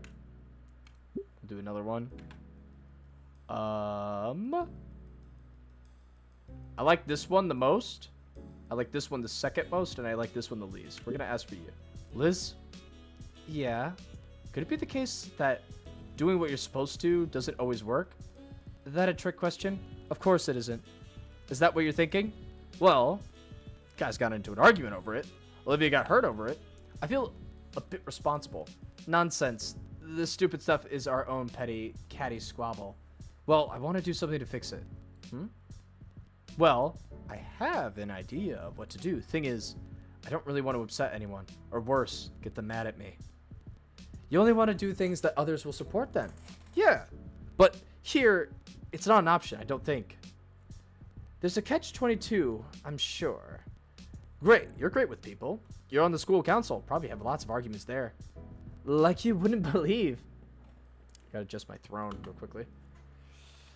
What do you do then? Liz looks out the window. I guess that's a good question to ask. Well, here's how I see it. If I have something that needs saying, I'll just say it. Doesn't matter how others think in that case. Some things you have to be cold with. That's just how things are. Oh.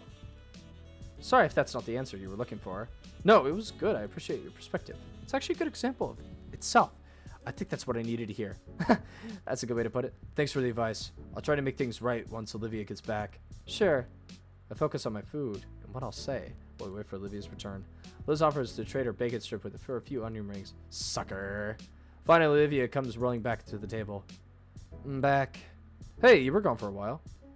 Yeah. Things cool here now? I was actually about to say something about it to resolve everything.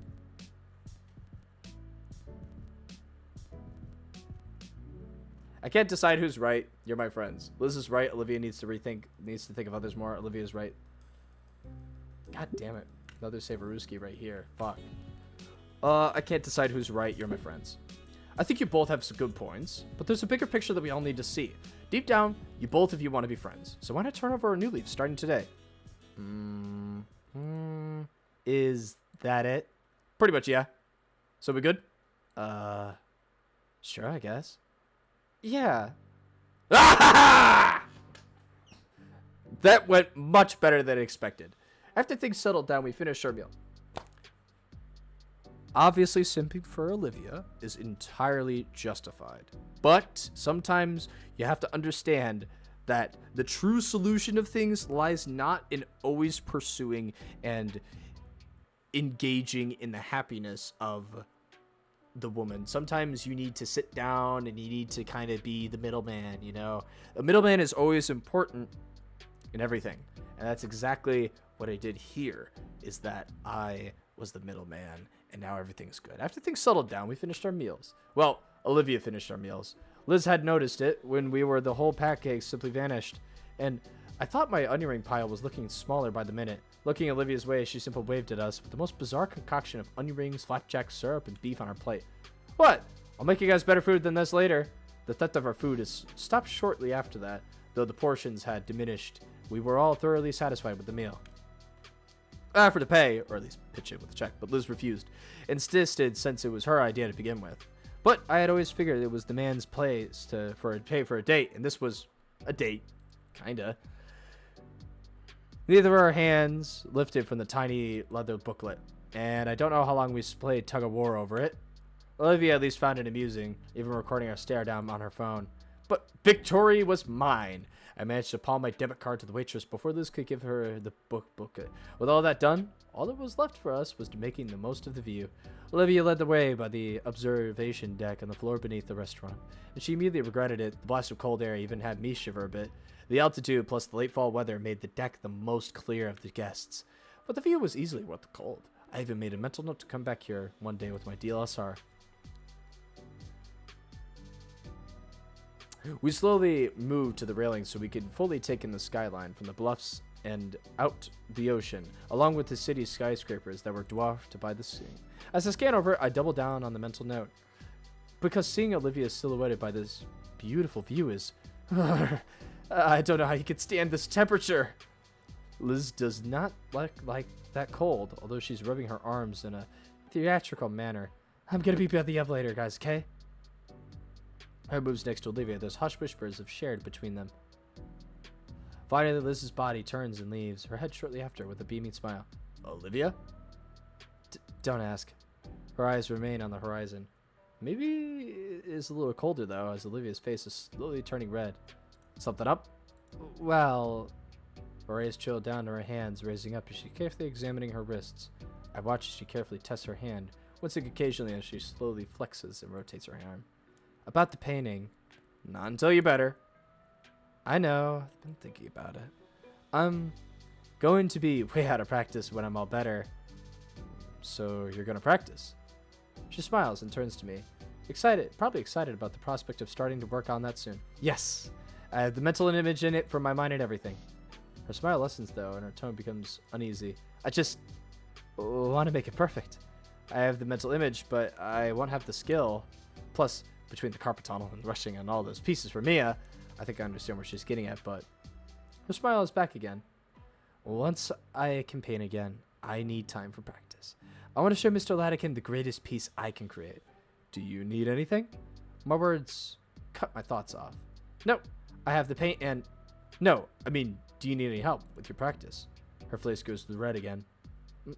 Maybe.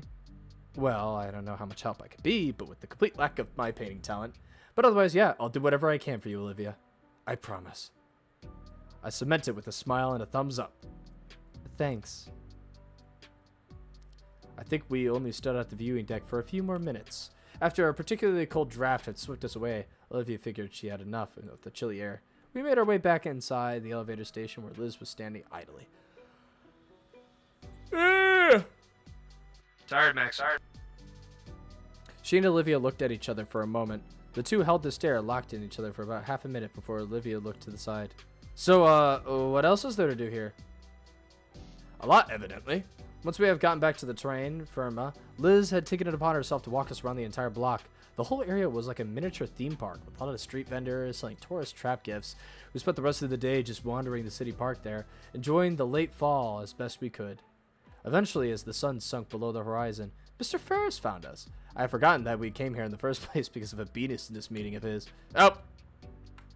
Nope. Liz and him waved us goodbye as they broke away, heading for the parking lot, while I pushed the very tired Gator girl to the metro station. I don't think she minded. Honestly, she clutched her tail to her chest and used it as a makeshift pillow. She looked so sweet like that. As the perfect background for my phone. She must never learn this, though. Because I don't think I'd survive. But it'd be worth it. Oh, my character's slowly falling in love. But also, that's kind of fucking creepy. Oh, let's keep going. After going home that night, Olivia texted me all night, well into the morning. We ended up talking about all sorts of things. Mia, our art, various shows, just about everything. I'd never seen her that excited before. So for someone with sore hands, she sure types fast. And for someone that doesn't like much talking, she sure types a lot. I certainly can't keep up. And when she didn't want to talk, she sent more doodles and sketches. Sleep wasn't really an option on my end either. And guts! Doodle ventures were quite enduring to read. Since then, we've been texting more every night. Not as much, since I do need my sleep. Right now, I'm just waiting for art class to end. Mr. Triggums is apparently one of the substitutes that demands complete silence until class is over, but doesn't care beyond that. Even though I'm sitting about 2 feet away from Livlia, we're having to text each other. She's quite the storyteller with all those doodles. Like right now, as I try to keep a tale of guts riding at. Just break his flashy stick thingy. The pixel would be super dark. Oh, that's like... He's writing again? He's piloting the main golem from Gundam Finn. Ah, a giant robot from one of those shows she's been wanting us to watch together. I mean, we would. I totally want to. Just Olivia and I sitting side to side on my couch. Maybe as we're getting tired, we start leaning against each other. I could even offer her Whoops. Catching my phone in the principal of my desk, I see that Olivia had sent even more detailed version of her previous drawing. And this is why, for how dumb as he is, Finn is still fun to watch. I don't get it. You almost didn't get your phone just now. If you'd watch it, you would. One day, maybe. Only though only if it's with her. One day, yes. Ah, crap, teacher. Don't want to lose my phone. Okay. After a couple minutes without alerts, I accept the fact that the Gator girl is really done for now. With a quick look at the clock at the wall, I figure I got a few more minutes before I absent-mindedly hide my own phone. Latican's been out for, about a week and a half, so we've been stuck with Mr. Triggums. Apparently, he doesn't like electives. I swipe back, looking through the pieces she'd sent me over the last couple hours. A lot of references to go over my head, but the few that don't earn a hearty chuckle from me. And then there's the more detailed ones, the drawing that'd be good enough to actually render. I smile as I save those. I've been meaning to ask her if she'd finish one back when she started doing this. But I never got around to it, simply saving it in a folder that's grown to a couple dozen now. Would Jerome Clarkson please come to the office? Would Jerome Clarkson please come to the office? Thank you. The announcement makes me nearly drop my phone again. They've really been going on all morning, just calling random students to the office. A buzz from my phone has me check again to see another message from the Gator girl. Never mind. Teacher's acting weird today. Weird. I look at our substitute. Mr. Trickums isn't paying any attention to us. In fact, he's just kind of looking through the desk where he's sat at. Weird. Same here. Think staff still with the office thing? Oh no. I think it was the short day, maybe. That was another thing. I think the entire class realized something was up and how fast class periods were going today. Jesus. This game has to have like the horror tag or something like that. Oh man. I look at my phone and the corner of the screen chipped away, picking it back up before any of my classmates could step it on their way to lunch. I noticed that Ben wasn't here in class either. Ah, fuck!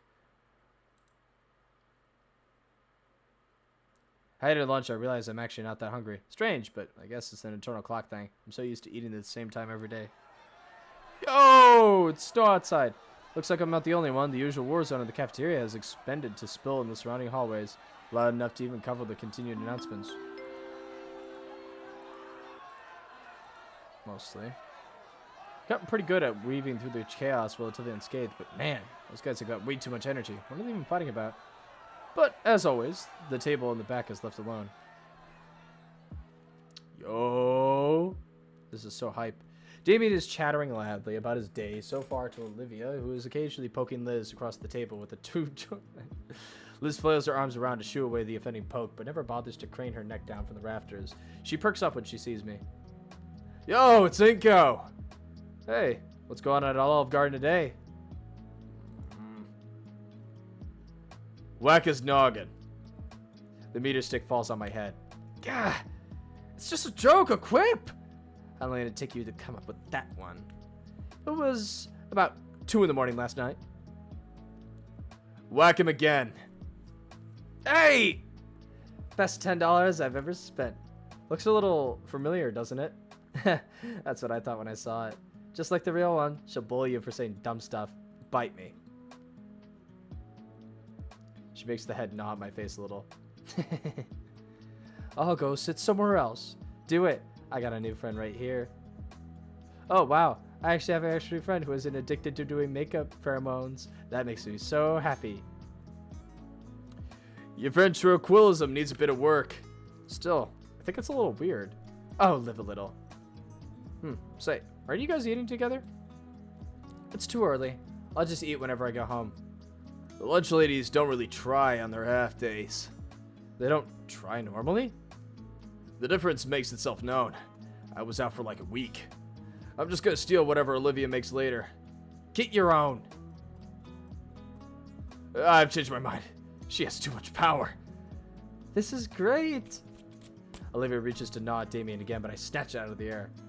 No! I hitch it right into Olivia's snout. Bullseye, it's clamped shut. The evil is defeated! While I'm giggling like a schoolgirl, Olivia uses the chance to grab the hand back. Fine, no more claw today. She hastily stuffs the plastic toy in her backpack. After some small talk, Damien's attention wanders towards Liz, who seems to be lost in thought. Hey Liz, what's on your head? Huh? Oh, I was just thinking about earlier today. I was talking to Principal Scaler in the morning while running some errands for Stuco, and she was really out of it. Out of it? Yeah, like, she didn't really want to be here today. I tried to pry, but she clamped up. I've never seen her like that before. She must have drank bad coffee or something. I don't think that makes people sad. I can tell for you from experience. It just makes you really have to...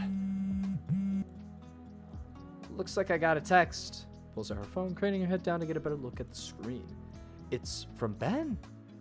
Come having a student council meeting. Huh. Normally it's a bit more formal than that. I guess it's a half day and all. Oh, well, duty call. Sorry for having to leave early, guys. No worries, Liz. We can meet up after school. Sounds good. I'll see you all later then. What would you guys want to do after school? I don't know. Maybe we can hang out at my place. Too cold to get in the pool, but I'm sure we can think of something. I'll look over to Olivia, who doesn't have any objections to the idea, but no input of her own. Got any ideas, Liv? Could doodle some stuff. Like charades? Yeah, make it into a game of sorts. That sounds pretty fun, actually. Then I can really wipe the floor with Olivia. I'll save your breath, Nito. You know my stuff will own you in your chicken scratch. Want to bet? Ha! That's a sucker bet! Alright then, loser has to pay for food. Deal. We shake hands, making the wager official. Oh no. Olivia Halford, please come to the office. Thank you. The monotone voice of the intercom combined with the strange atmosphere of the school is starting to unnerve me. We gotta look at the Gator girl who rolls her eyes, start wheeling away from the table towards the exit. After she left, everything fell out more off. Lunch came to an end, and the school day was close to the same. Just a couple more periods before we could hang out somewhere with all the extra free time.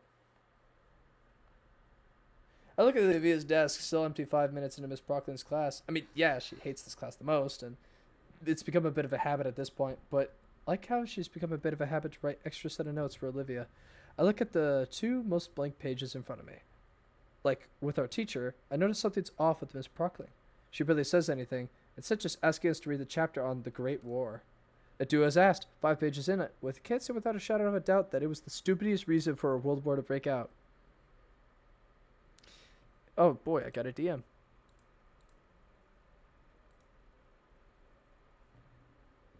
Holy shit, this guy was not on for like a few days. Interesting. I was half expecting a comment about the game I was playing, but nope. Just Horde mode for Space Marine 2 coming out. That's dope. Even though I told him about that. Anyways, a bunch of European countries unhappy being ruled by a bunch of European empires deciding to revolt, dragging all their allies into the quagmire. I'm starting to... Did I actually say... Holy shit. I'm Glenn Quagmire. That's crazy. I'm really struggling to make any sense of the information, made worse with how outdated the textbooks are. Seriously, they're written so bad it ought to be a crime. It oozes pre-graded, Gilded Age corporatism. The kind that genuinely believed that anything bigger than gathering of 10 people was a form of unionism. With a sigh, I busy myself taking notes for Olivia and I. As I do, my eyes continue to wander the classroom. Everyone looks just as disinterested with the subject matter. I look over to Prockling, and she herself doesn't seem interested in the subject matter as well. In fact, she's just kind of staring off into space. It's highly unusual considering how much emphasis she puts in our proper class focus. And here she is, spacing out like no better than the teenager she teaches on the daily. I'm almost tempted to raise my hand and ask her a question to snap her back to reality when the room speaker comes to life. Would Incognito please report to the office? Incognito, please report to the office. Thank you. I look up to Miss Prockling as I got called. But she's still the arbiter who leaves class when. But she doesn't meet my eyes at all. If anything, it looks like she's actively trying to avoid eye contact. I pack my things, shuffle out of classroom. All the while, the stares, murmurs from the students grow more intense. My immediately it goes to wonder, why am I being summoned to the office? They sure are calling a lot of people. Maybe it's related to 2 weeks ago?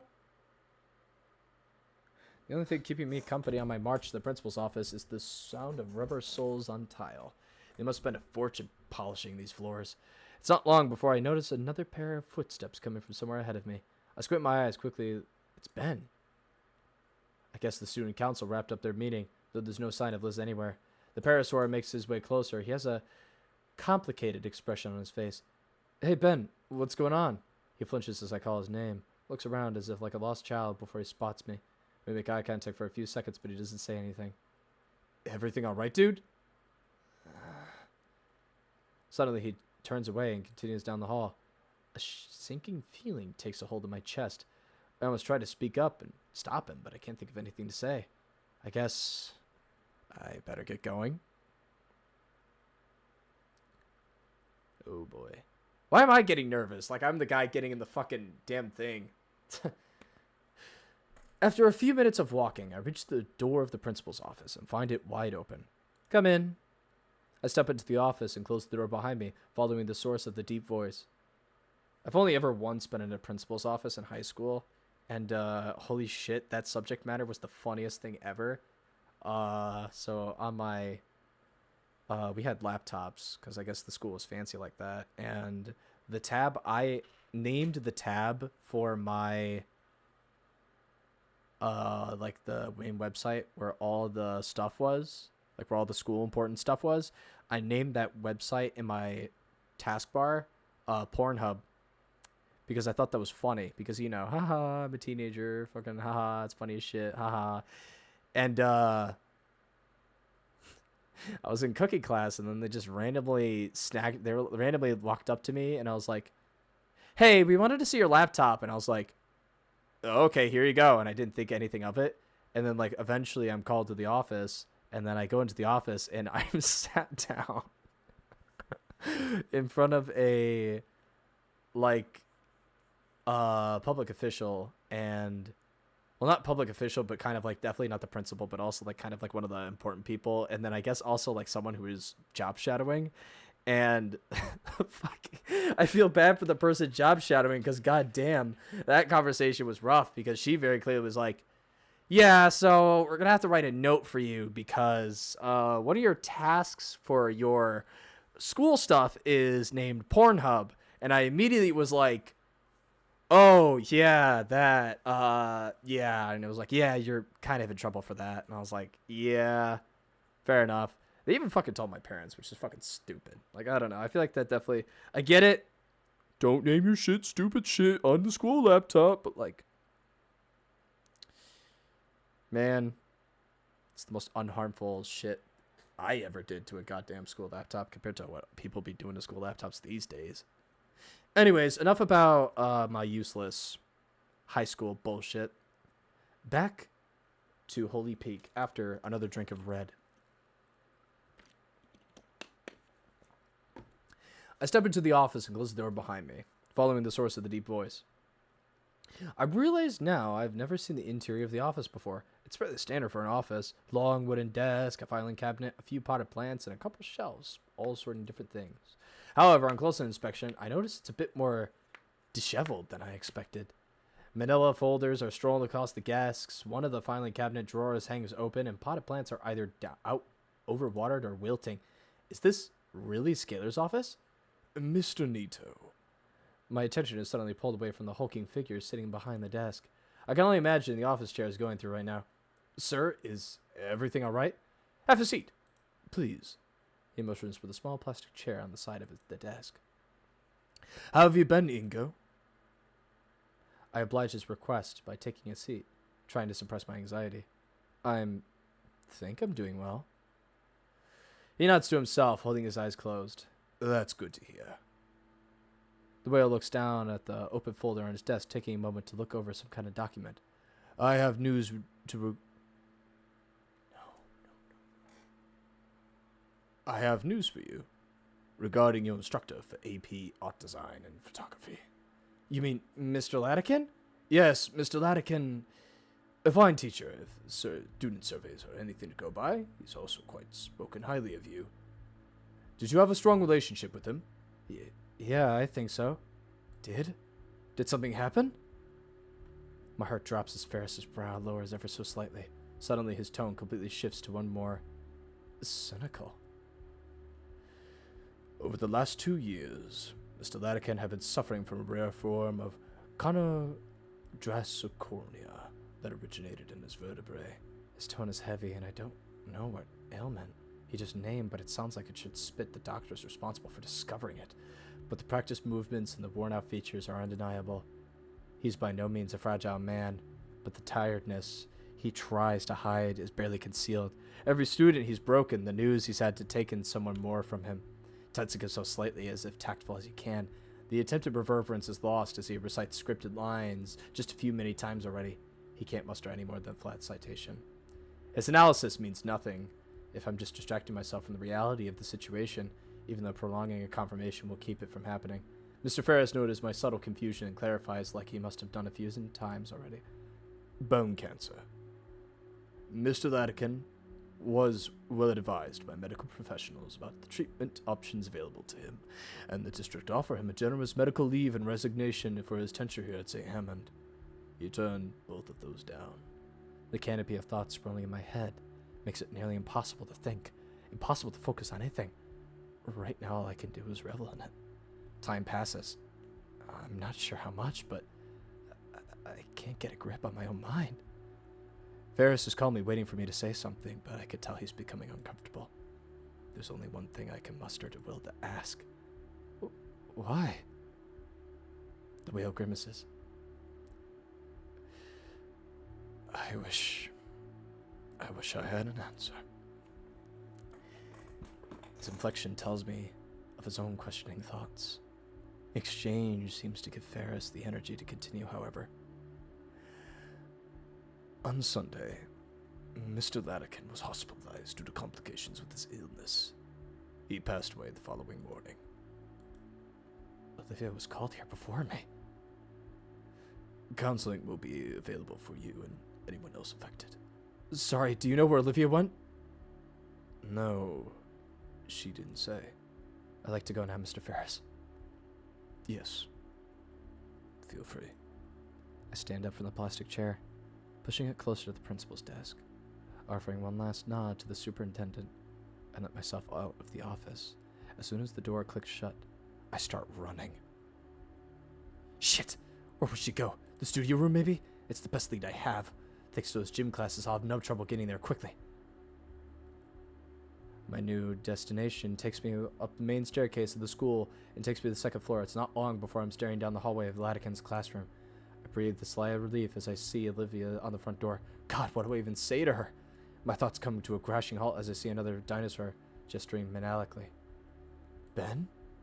From the outsider's view, it looks like Ben's trying to talk her into something, but there's such a stark contrast between their moods. I suppose Ben is mourning too. He's just handling it differently.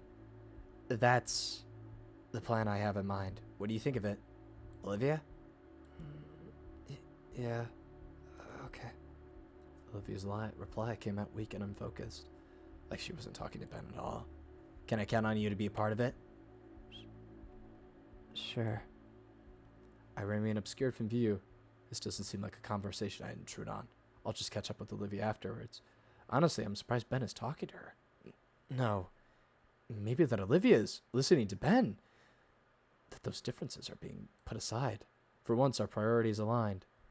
And I had thought to come to Olivia too. I wonder, Latican was a mentor to each of us. Like, he'd always be around to help us, but now, all the little things that make you anxious or aggravated are gone in an instant. And all that's left is reality. Why bother with this dramatic garbage? If now is not the time to be brought together, then when? I'm thinking too much. My hands are shivering. Something in my heart threatens to fall apart, but not now. Her voice was too quiet for me to hear, but whatever she said wasn't what Ben wanted to hear. Olivia, I need to know that you're with me on this. Yeah. Olivia.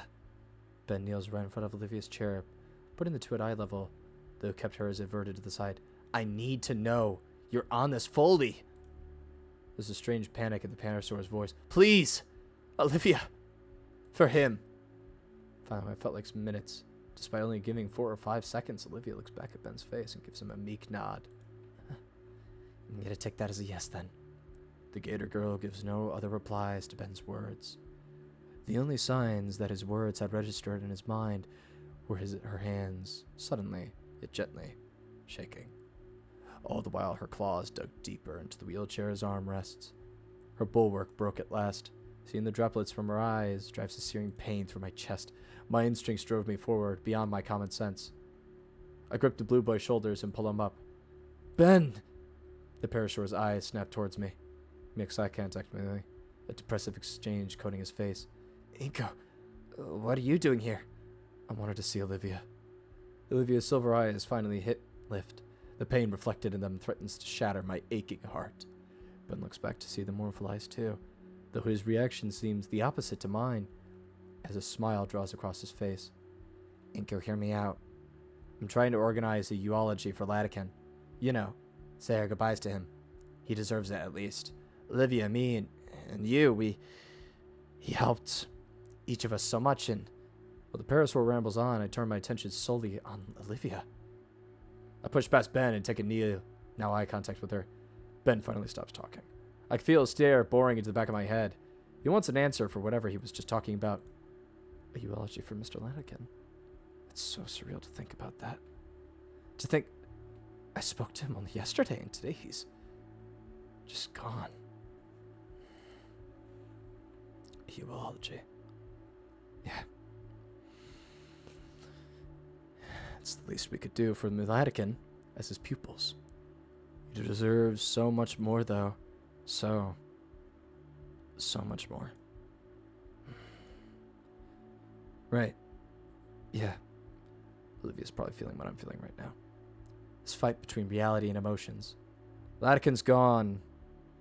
I'm still trying to process it. Trying to accept the fact that I'll never see him again, listen to him again, or get advice from him again. Never get the chance to impress him or show him how much I've improved because of his lessons. I don't think I'm ready to accept that he's gone.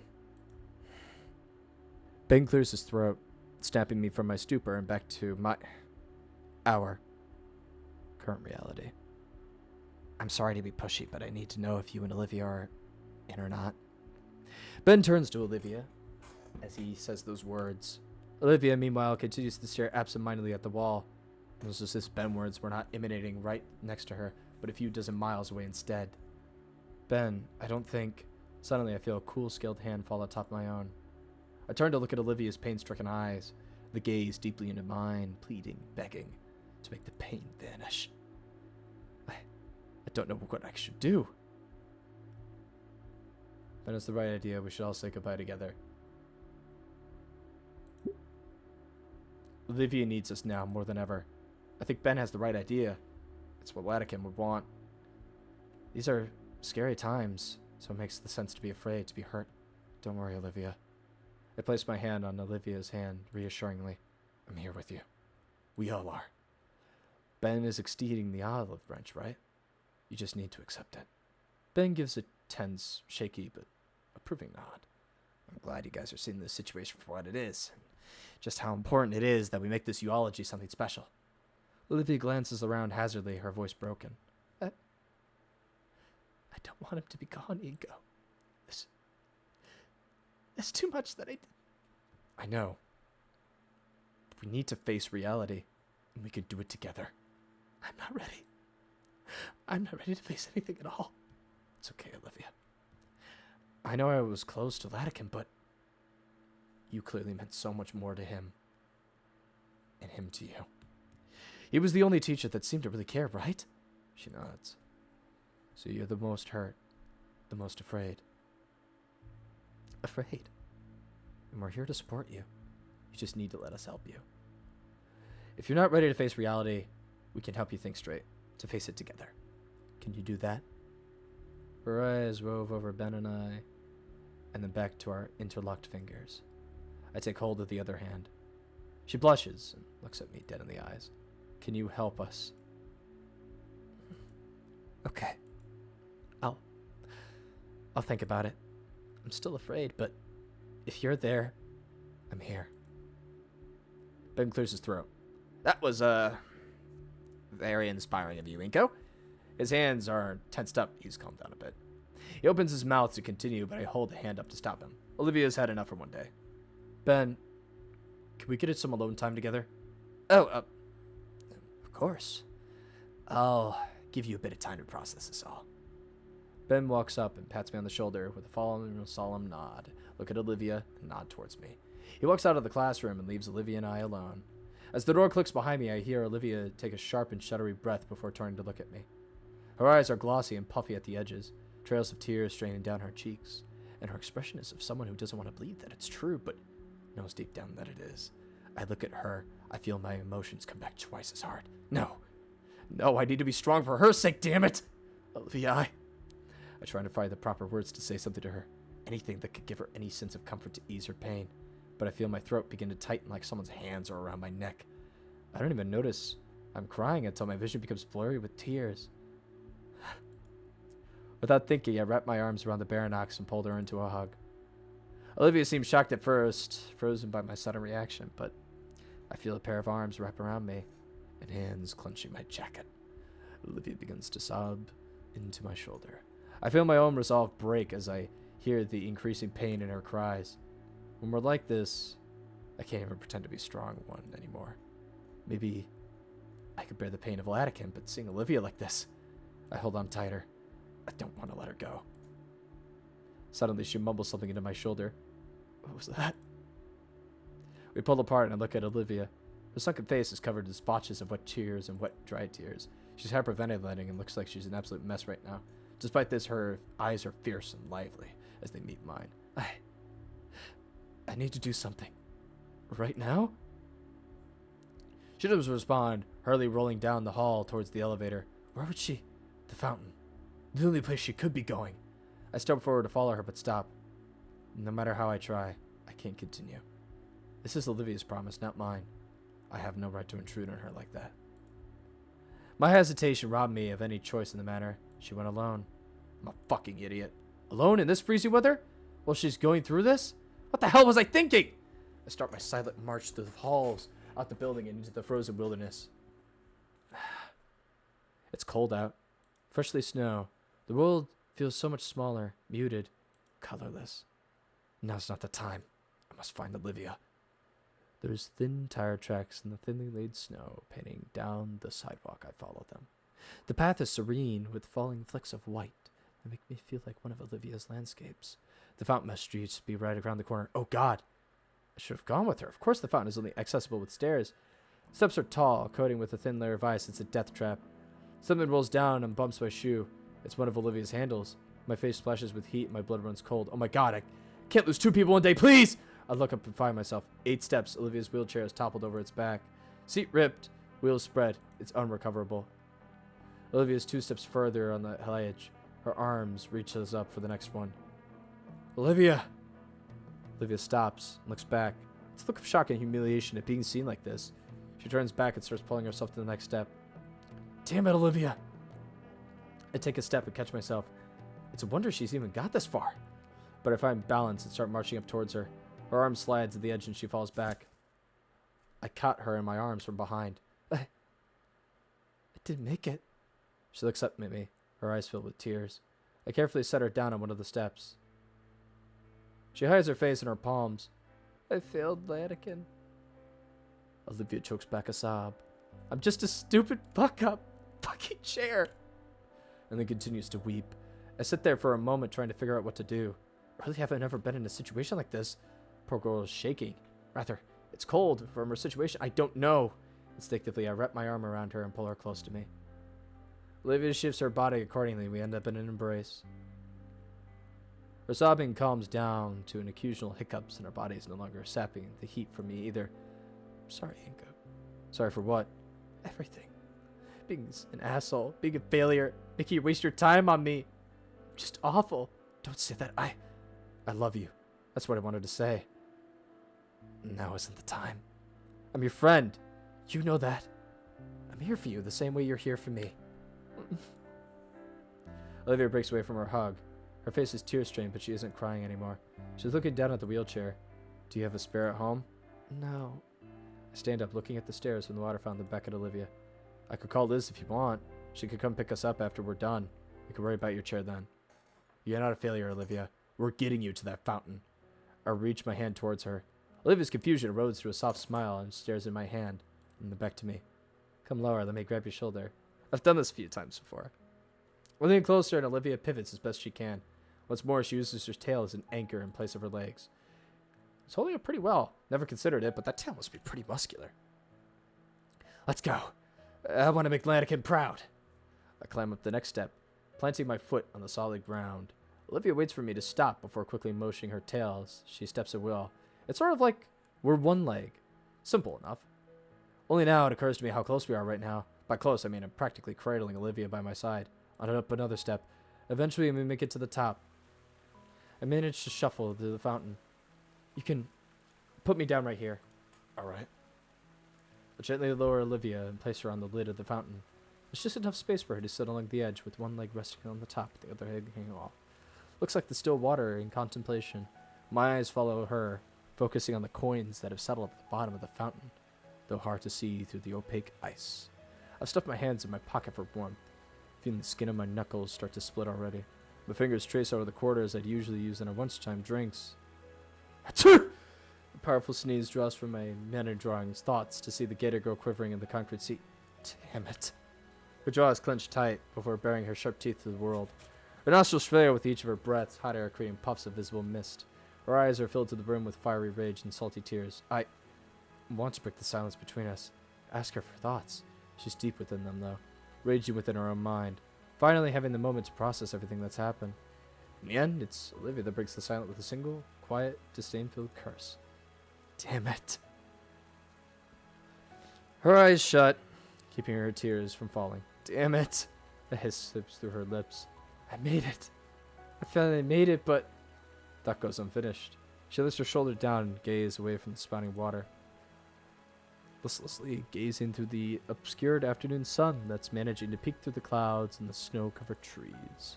Maybe she's imagining that's where he is now. But what now? I withdraw from my hand, holding it open for her to see the pocket change in my palm. Scanning the water feature before us, I think back to all the times I wanted to do this with someone. How about we make a wish? Olivia's brow furrows as she glances off to the side. Her fingers swoop to the hoodie, and I watch as she considers my suggestion. Sure. A wish sounds about right nice right now. I motion her forward. Gator girl holds her hand out to me, and I drop a quarter in her palm. On 3, I nod in reply. 1, 2, 3. I wish for... Our twin coins flipped in the air together. I watch as the coins spin skyward, crushing through the falling snowflakes. The apex of the coins seemed to pause, just briefly touch one another. And with a synchronized plop, both the quarters hit the water together. Leaning forward, I could see the coins even landed on the same side. Heads. Wonder if they'll double our chances of making our wishes come true or something. I let out a huff of amusement from Olivia's comment. The more I think about it, the more I hope it does. We stayed there, looking at the fountain together in silence. For a moment, it feels as though time had stopped around us. It's just me and Olivia experiencing the moment together. It almost makes me forget what had just transpired, what we were dealing with, what kind of future the two of us were looking at. In this moment, though, none of that dreadful thoughts mattered. What matters right now is finding the smallest bit of peace, of solace, a little bit of calm before the storm that inevitably was coming. A harsh wind chill finally brings Olivia and I out of our thoughts. Hey, sorry for being super distant earlier. You didn't have to apologize for that, Olivia. Everything goes through these sorts of things differently. I know, but I just feel bad. I know I'm not the only one who's sad that Latican is gone, but her pause makes me stop and turn around to face her. I can see in her face that she's trying to form the right words. Latican was the first person who I felt was a role model for me. He didn't just believe in me. He made me believe in myself. Not that in my art, to be successful in general. I knew that Latican meant a lot to her, but I never realized that much to her. More than anything, he actually cared about me. About my thoughts. My dreams. I felt Olivia's tremble as she struggles to voice the thought. Normal. God, I should probably sound stupid saying that. I shake my head in disagreement. You don't. Mr. Latican was important to me as well. It's okay, Olivia. I know how you feel. He gave me some of the best advice I had ever gotten from anyone and encouraged me to follow my dreams, like you. I wish I had met him sooner. There's a moment of silence between us, the air filled with a mix of sympathetic emotions, a shared sadness of the passing of someone who had made an impact in both of our lives, but a sense of thankfulness that he had graced our lives. Guess we both got our issues, huh? Yeah. Guess so. A fresh breeze of icy air sends a shudder down my spine. So, what should we do now? I pet off the growing pile of snow off my shoulders and head. Let's see. I'll look at my phone. School's ending in 10 minutes. Do you want to just chill here until then? No pun intended. Sure. I look around, noticing a small bench nestled against a tree. The Gator girl must have noticed. She's already holding her arms out for me. I recall something. A certain pair of raptors. I kneel down, facing away from Olivia. I can feel the icy flakes melt off of me as Olivia leans against me again. Her powerful arms wrapped around my shoulders, clawed fingers digging into my jacket. My fingers locked together to form a makeshift seat for her behind me. With the passengers secured, I make a beeline for the bench, lest I get caught up in what I feel like pressuring at my back. She lets herself down onto the bench, uncaring for her landing. Taking a page on Olivia, I also drop uncaringly next to her, just too glad to have some shelter Snowing fall. So here we are. Mission accomplished for Olivia. Now what? My curiosity compels me to ask Olivia something. If you don't mind me asking, what did you wish for? I don't think you can tell someone what you wish for, or else it won't come true. The superstitious side of myself says that she has a fair point, so I decide not to push any further into it. Just curious is all. We continue relaxing in comfortable silence. I mean, I don't mind telling me if you tell me yours. I guess that's only fair. What did I wish for just now? It's hard to put it in words, but that's something specific, but rather a feeling that I kept coming back to. Back before the school, I wished for more friends, or a successful future, or to take something embarrassing for the past. But now that I think about it, I didn't need to make a wish. That's too vague. I know, but I don't know how else to put it. Come on, at least try. My best memories flash from the past few months. This? Being outside in the freezing cold? No, not that. What do you mean then? I struggle to find the words without making myself sound stupid. You know, we've hung out a lot. It's not often, it's just the two of us. Just us? Yeah, that doesn't happen a lot. I wish it was like that more often. The Baronok's eyes go wide. Shoot, maybe that came across too weird. I mean, I just wanted to get closer to you, you know? I watched as the beginning of a blush cross Olivia's cheeks. Wait, I didn't mean it like that. I want to get to know you better. She glances away, laughing nervously as her tone changes drastically. Yeah, I understand that totally. I breathe a silent sigh of relief. You want to know what I wish for? If you don't want to share, you don't have to. No, I asked for you, so it's only right. I wish for... to know what I want to wish for.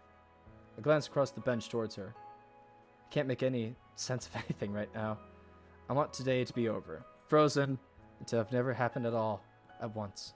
I want Latican back, but... I don't want to just replace him with someone else. It's too late to start all over again. She stops and wipes her tear, but they were already dry. All I've ever wanted was to be someone he would be proud of. But it feels impossible. She looks away. I ended up picking something lame. Sorry. What's that? Olivia's still looking away, so I can hear her hesitation. I can tell what she's thinking. I threw that coin out of everything racing in my mind, and one thought stuck out most was just...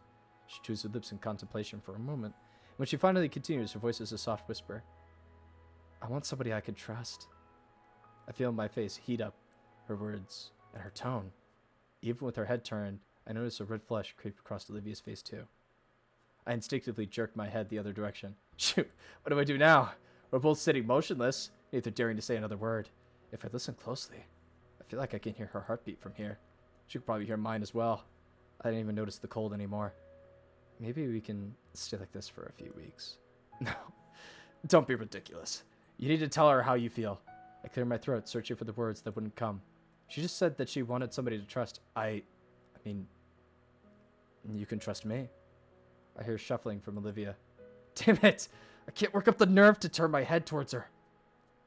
My neck feels like a rusted hinge as I try to disobey my body and look at her through my periphery. Do you trust me? Despite my words, she nods her head vigorously, the blush growing dangerously bright. Well... I shift my body towards her on the bench. I trust you too. Suddenly she shakes her head a bit, trying to bring herself back to reality. Maybe I could be honest with you then. You're silly. And you're ridiculous. Maybe a little over-optimistic. You're thoughtful and adventurous and just so willing to just take me with you. You don't treat me any differently for this stupid thing. She hits the light armrest of the bench. I guess I stopped noticing it at some point. Well, yeah, I mean, obviously, you're like... So many words damp at the tip of my tongue. Like... My mouth and brain are at a standstill.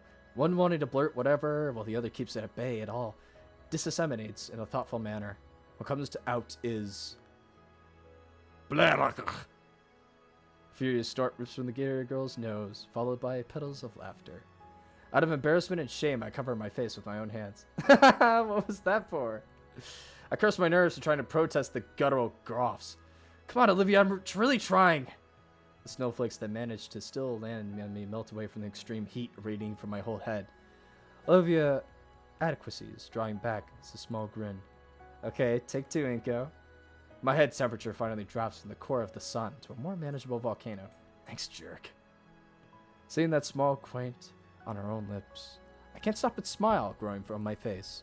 I guess, be honest with her and yourself.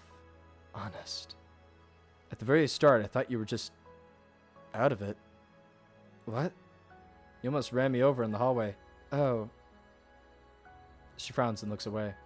Sorry. And then you tried to get my seat moved. Sorry. And the claw thing today? Not sorry about that. I figured. It used to be hard to talk to. I felt awkward every time I'd even try. Like, thank Raptor Jesus for Damien and Liz. Because otherwise, I wouldn't have got to know the real you. Olivia rings her claw fingers together. And now what do you think of the real me? She's easily the most caring person I've ever known. I mean, yeah, she could be a little selfish and doesn't think ahead sometimes, but when she cares for something, she just has to do everything she possibly can for whatever it is. And what you think, yes, I think you're quite comparing, passionate, and what? And I know Mr. Latican saw that in you too. Olivia's tears water at the mention of our mentor. Thank you, Inko. Now's the time, Inko. Just say it. Hey, Inko. Say it, say it, say it, say it! Do you like me? Yes? Why does talking have to be so hard? I prepare for Olivia's smug one-liner to crush my weak confession. Instead, I watch as Olivia brings her hood and hides her eyes in it. Really?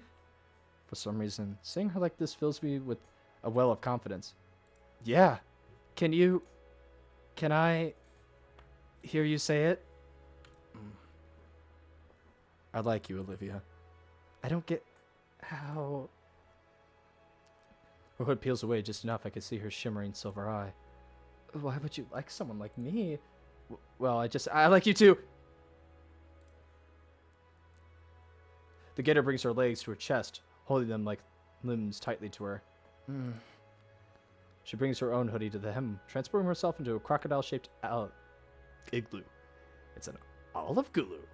Oh, slippers was a bad idea. Oh crap, yeah, you okay? Fine, just call someone. I cough awkwardly and get my phone out to call Liz. Hello, Inko, is that you? Aren't you supposed to be in class right now? Scalar let Olivia and I out early. Oh, okay, I was told about Professor Latican. I hope you're doing okay. Yeah, I'm alright. I'm with Olivia by the old park at the school. Her chair's busted and we're kind of stuck. There's a keening whine with a bundled crocodile next to me, her tail wrapping around her as if to hug herself. Broke? In this weather? Are you two okay? We're fine. Can you come pick us up? Sure, I think I remember where that is. I'm with Principal Scalar right now. Once we're finished up, I can get you two on the way home. Thanks. After some shuffling, the call drops. I turn back to Olivia. She seems more anxious than anything right now. You alright? Yeah. I'll be okay. The stovepipe maw of the Olivia glue chatters quietly in the cold. My concern finally takes hold, forcing me to close the gap between us. She said the chair had no replacement. I'll take it for a while, for a new one to come in. That means she'll be trapped at home, completely sealed off from the outside. Man. The beginning of Olivia's annoying protest die of exposure, becoming a grumbled acceptance as I wrap my arms around her shivering form. You're lucky you're warm, Inko. Yeah, I definitely feel like it. Her body shifts and nuzzles closer to me. Olivia's tail lays on my lap, and shivers reverberate it through the most. I lay my palm atop it, feeling the cold limbs shaking slowly. Some long-distance trivia about limbs losing heat the fastest springs to mind, and in hopes of keeping the frostbite away, I pet the heavy tail. And as I do, I hear the silliest sound reveling from Olivia's chest and reverberating through the rest of her. It's like a purring cat, almost. There's a new sensation on my cheek, warm and soft. This is the part where I'd normally freak out, but this is a very serious moment. Actually, no, the serious moment is over. I'll go ahead and freak out. Yes! Yes! Ah! Ah!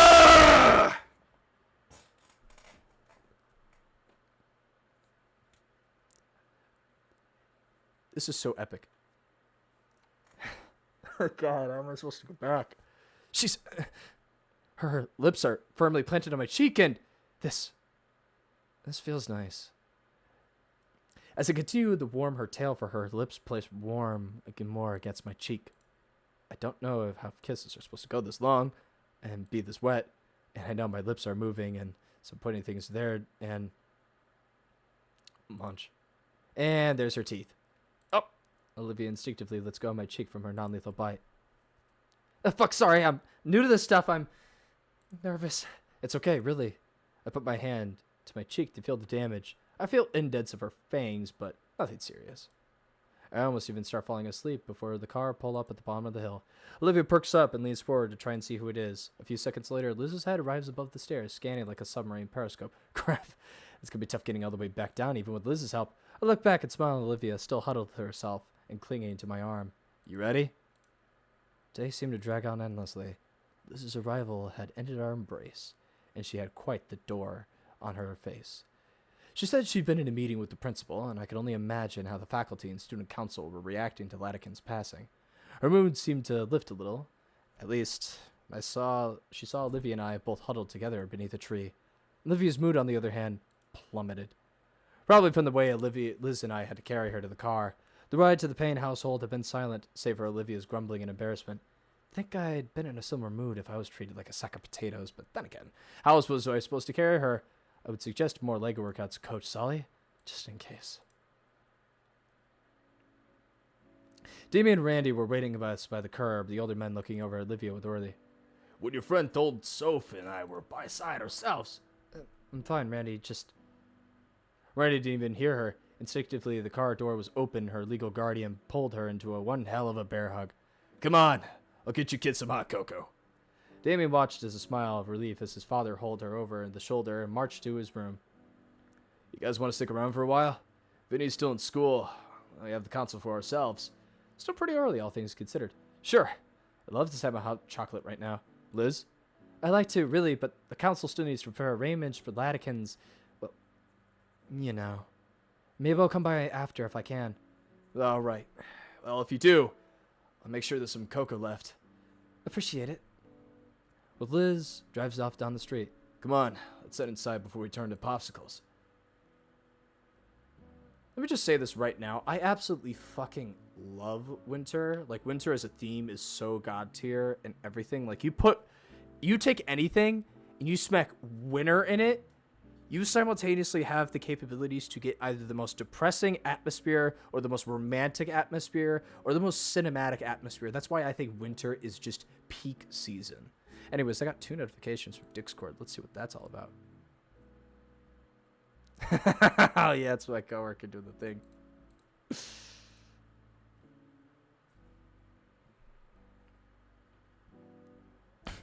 I don't know what the fuck that gift means. It was settling into the war-worn couch. I noticed a distinct lack of a Baronox. Where's Olivia? Rennie chimes in from the kitchen, busying himself with an old-fashioned kettle. She wanted to rest on our bed for now, boys. Give her some time. No one can resist hot cocoa during weather like this, especially how I make it. Is that how I made him talk? I think I did, yeah. Never had homebrew hot chocolate, but if there's anything like his cooking, then it must be some good stuff. After a few minutes, Randy comes out with a tray. Here you guys go. He passes a few Christmas-themed mugs labeled with the family's names and the last one in the nearby drawer. You're gonna have to be Vinny for a bit. You cool with that? Yeah, thanks, Randy. Man, you look cold. How long were you out there for? It's true, by now the snow on my jacket melted and my clothes are chilly and soaked. Feel free to take the load off until you warm off. I'll be in my bedroom resting. Holler if you need anything else. He gives Damien a pat on the back and leaves.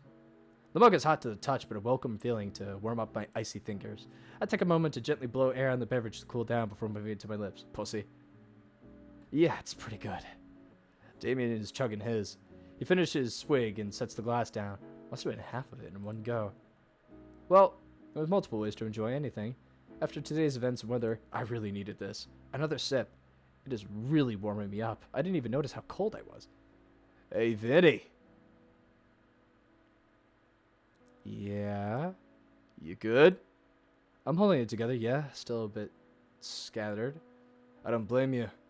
Hey, Pops doesn't want you venturing back into the tundra out there. You up for a game or something? He gestures to the entertainment setup. No, but go ahead, I'll watch. Damon thinks for a second, a few gears in his head turning on conflict. Really, I don't mind. Alright, I'll get things set up. Damon sets his game up, searching for several mismatched cases for the right CD, and giving the screen a good thumb to get it to work properly. Grabbing a controller, he turns on the Xbox One, something called Rock Ring ODHG. Settles deep into a groove of the couch. This one's my favorite in the series. After a minute or two of gathering a full lobby, the Dilopha Sino Dino picks his class before venturing virtual rampage. What the fuck kind of sentence is that? Only a minute in, he manages to get the first kill. I'm just a bit burnt out of the day. Getting pretty tired, actually. Hey, Inko. Yeah? Olivia didn't come back with a wheelchair. Did something happen? Yeah, she isn't taking Latikin's passing well. Man. Well, I'm glad you were there for her. Mm-hmm. My eyes remain on the screen, lost in the vibrant violence in some in-game announcer proclaims Damien's digital massacre. On his part, Damien's brills wavered like crazy. It looked as if his arms were also wanted to weave in victory. You want to talk about it? I don't want to take up your time, Damien. Come on, man. We've known each other for a while. You can be honest with me. Not sure where to begin, really. Latikin was really cool. I just really don't have the right words for it. Somehow I think I'm unqualified to speak on it compared to Olivia. She knew him better than I ever did. He was important to her. Yeah. We talked about it for a while before Liz picked us up. I'm worried. Not much help. Well, that's what we're here for, right? To help her out of the way best we can. Best thing we could do is to be ourselves for her. She'll eventually go through the motions her own way. Yeah, that makes a surprising amount of sense. I slowly look up from the mug over at Damien. You make it sound so easy, too. He briefly meets my gaze before returning his attention to the screen. I know I'm not the smartest guy around, but I do know Olivia. We don't share parents, but she's still my older sister. Older sister? Her birthday is first, duh. And knowing Olivia, she'll be able to manage. But how are you managing? Me? Trying to sort the maelstrom of emotions running rampant in my head is overwhelmed, I guess. I wish I'd gotten to learn more from him. Olivia could probably recite some of these lessons by heart. She probably could. I remember the first time she got to work with some special paints in his class. She was just ecstatic. She came home a mess, covered all her blues and greens, and leaving tracks behind everything she went. When Mom saw the carpet vandalized, she threw her right in the backyard and hosed her off. I ended up joining in because it looked like fun. I in the hallway leaning to her room. A part of me wants to see if she's alright. That part simply wants to be close to her again. Damon looks back again, that unspoken question clearly written across his arched brows. What about Olivia and you? Speaking of which, I may have told Olivia that I liked her. About time. Huh? What? What? Two of us stuck together like glue ever since summer barbecue. I mean, come on. Anyone with half a brain could have seen that you were becoming more than friends. All the signs were there. Although, it does worry me a little. Why's that? Well, think about it. Your teacher just passed away. You're both wrecks right now. What if it's just that suspension bitch thing? I don't know, man. It only just happened. You're right, sorry. I do like Olivia. I know that. I guess I'm a little scared of the future. How so? Just a bunch of things I still don't get about Olivia. Or maybe friendship in general. When I first arrived at St. Hammond, I really never had any friends like you guys. So to suddenly be involved in all of this, I don't know. I think I get it, yeah. Things could get a little dramatic over here. One way to put it. What's so different about your old friends? Never really had any. Well, that's not true. I had friends, but they weren't like day friends, you know? Classmates, friends. Yeah, I got a bunch. And your folks constantly moving means they only ever lasted a year, tops? Yeah. Am I a day friend? Oh, way. You come over to our parties and everything. In fact, look. He puts the subtle discolored patch in my jeans where Vinny's acid punch had failed to completely wash off. We got you marked. Thanks. It means a lot more than you know. To be honest, I always had a good feeling about you. Thought you'd be a decent addition to the group. But to see Olivia actually start opening up around you 2 months ago, that was unthinkable. All these years I was trying to loan, you know? Made it all the worthwhile. Not to take credit or anything, but I'm just glad to see her happy after so long. Moments of Olivia and I flashed together in my head. Good, bad, everything in between. It all culminates into a single image of her staring up at me with that smile of hers. Me too. Hard to believe that she's dealing with so much inside when I first met her. Well, let go. Some people just have a lot of problems they just hide from the world. For example. He puts the controller down and just to look at me in the eye, his character instantly sniped. The hot chocolate gave me a tummy ache. I'm being serious. That was serious. It can be little things like that. Little stresses that add up. Now, it doesn't bother me, but someone else might just about ruin them. And if you're trying to get with Olivia, I'll give you a nickel's worth of advice my dad told me. If a girl you like asks you to wear your shirt at 2 a.m. and to bake cookies, she's an absolute keeper. That's some pretty good advice. Just don't break her heart, yeah? I wouldn't dare to think of it. Damien offers me a fist bump, which I happily reciprocate. A door creeps open. Both of our heads turn back at the sound. She kneels at the doorway of her room, leaning against the side railing. Damien nods to me and continues his game, the ambient gunfire on controller clicking in the sentence.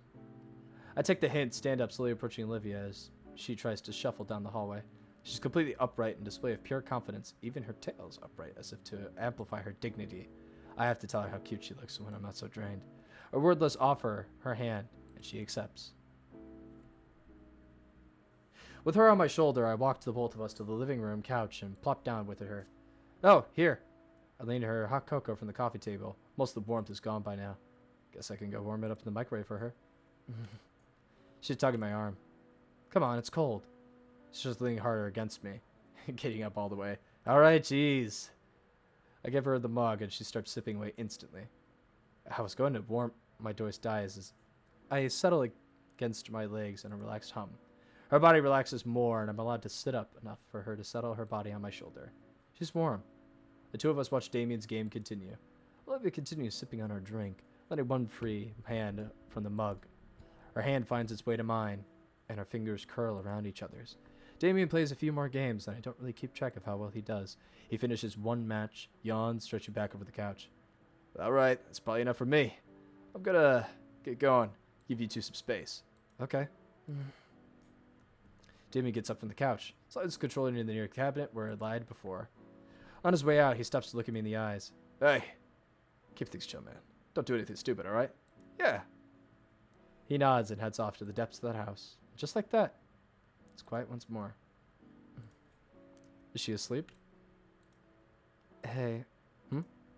I don't think you've seen my room before, have you? No, not at all. Would you want to see? I'd love to. I watch a blush from her. Am I getting good at this? Okay, just walk me there. Somewhere to before her, I help Olivia off the couch and we shuffle our way towards the room. Wow. I'm not sure if I was expecting Olivia's room to look like this, but I'm surprised. The air hits me. It's a strange mixture of a heaty flake floral candle trying its best to cover the almost nostalgic scent of art supplies. Band posters and paintings of dinosaurs cover her wall space like the room is her own personal canvas. Her desk sat beneath the window. Again, what space wasn't covered by a faded-looking paper was instead covered with dried paints. Right next to a dresser holding a decades-old television and a retro gaming console. And all in all, reminds me of the rooms they'd show in older high school movies. So, where do you want to... Just on the floor is fine. I gently lower Olivia on the floor, letting myself sit cross-legged next to her in this process. So, what do you think? I think it suits you. I figured you wouldn't have any chairs. I got this really soft rug and beanbag chair over there. She just used to the beat-up lump in the corner near a large lamp. Olivia pulls something off her bed. It's a laptop open to a music program. But I don't recognize any of these songs, bands, or albums. It's a pretty big track list. What music do you listen to? I'm sort of a closet metalhead whenever I'm alone, but I'm on full blast whenever I got chores or art.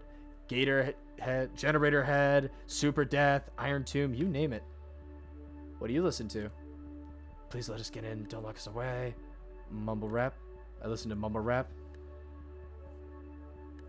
If that scratches your brain, then. Anyways, my dad was super into heavy metal when I was a kid. He got me into it. When Damien and I would be out playing in the yard, And his mom would be making lunch. Our dads would be in the garage blasting heavy metal while they worked on the car. Working on cars? Yep. My dad and Uncle Randy would Randy would fix up some cars. She clears her throat. Huh. I think that's the first time I've ever called you Uncle Randy. Yeah, I call him that sometimes along with Aunt Sophie. You call him Aunt Sophie? Your right hand comes off? What do you... Olivia lunges to chomp at my hand. I have to take a moment to check on my fingers just in case. Hey, I was joking! So was I. But yeah, I listen to a lot of this. You want to hear any? She offers me the trackbed. Say anything, huh? Say, what kind of music is B flat? Music is a bit lame, actually. Wait here. There's actually something else. Something else? Something nobody else gets to see. I'm gonna show you my chest. Here it is, look. Olivia holds up a small wooden box. There are 2 rusted metal latches that have long since aged past their use. Yeah, you thought she was talking about her boobs, huh? Yeah. Sick perverts. She was talking about the small chest. That's what I was thinking about. Not gator tits. God. Can't believe you people. I can't see well in the dim light, but I think if it were to hold it up in the sunlight, I'd see a thin layer of glue coating the whole thing. It's also been painted carefully, very thoughtful attention to throws. What could possibly be inside? Honestly, no guess this couldn't be. It could be anything. What you're waiting for, open it. I carefully open the lid. Inside, it's Olivia's chest. I mean, the box filled with various barbed trinkets. What is all this? It's my own little hoard. I've been saving up all sorts of little things through the years. Cool ass lighter, a few gems, photo, paintbrush. That, and I'm guessing teeth. Nobody else has ever seen it. She holds out the box for me to take. It's heavier than it looks. This supposed to be some high-quality material. With the box in hand, I sit at the end of the bed. Olivia manages to crawl her way up and sit beside me. She reaches inside to grab... Oh, this used to be Uncle Randy's. Does the engraving mean anything? She shakes her head with a soft smile. Not really. He said it's harder to steal and hide stuff that looks unique. Really, I think he thought he looked cool, not tacky. Well, I think it looks cool. You would. The brush. A paintbrush? A very important paintbrush. Olivia's lips turn upward slowly as the bristle flicks away at her thumb. Though she averts her eyes from me, I could see the green of her scaly cheeks turn red. Sorry, just got sentimental for a moment. It was the first brush I ever had. Dad gave it to me on my 5th birthday. Her tone falters. Dad always asked me to make little drawings. Every time I finished one and gave it to him, he told me it looked amazing. I could barely draw a circle back then. He'd still gush over them and she shakes her head. I think he put them in some scrapbook. I don't know where he kept them all. Olivia looks back at me, her embarrassment turned into bashfulness. Thanks. The photo? It's a picture of Olivia at the shore. This is from last summer. Dad had a weekend off and we all went swimming together at the beach. The sun was setting and decided to take a picture. It was a nice view. Plus, I felt pretty. Maybe we could go together sometime. Maybe, yeah. She puts the photo back in the box. Oh, I'm guessing if you didn't see that. Oh, no, I actually have to go through everything. What's that? That's my first tooth. I've never seen big or tiny teeth up so close. So tiny and sharp. What's that one?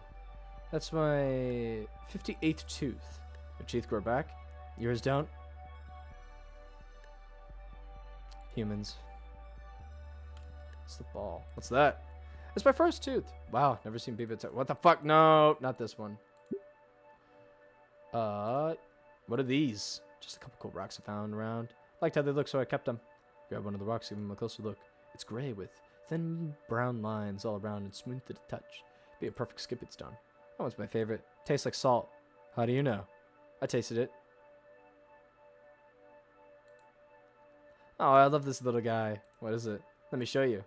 Olivia rummages through the box and plucks out a tiny hexagon piece, then places the plastic ball onto and right before my eyes to transform into a... Oh my god, it's a Bakugan! Oh, it's a Bakugan! Oh, dude, that's sick! That's fucking dope! Editor me, put up a Bakugan. Put up 2 Bakugans. No, put up 3. Yeah.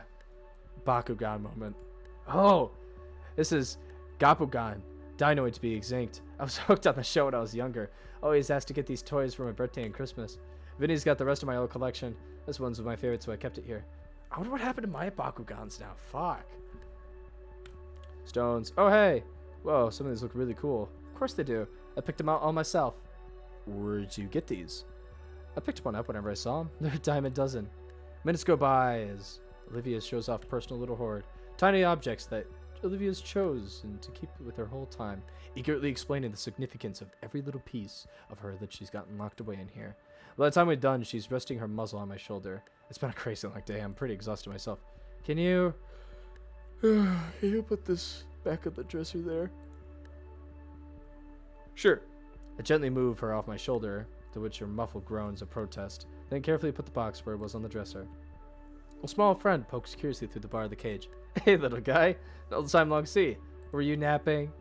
The blackened light mirrored replies with a series of squeaks. I like to think he's saying he's glad to see me. Hey, Olivia. Oh, I'm pretty exhausted too. Bed's definitely off limits. At least at the floor of the couch. Or the beanbag chair looks pretty inviting right now. I'll slump onto it, the beans inside scrunching under my weight as they settle in. It's soft. It smells a bit like paint and Olivia's hair. Does Olivia wear hair while she works?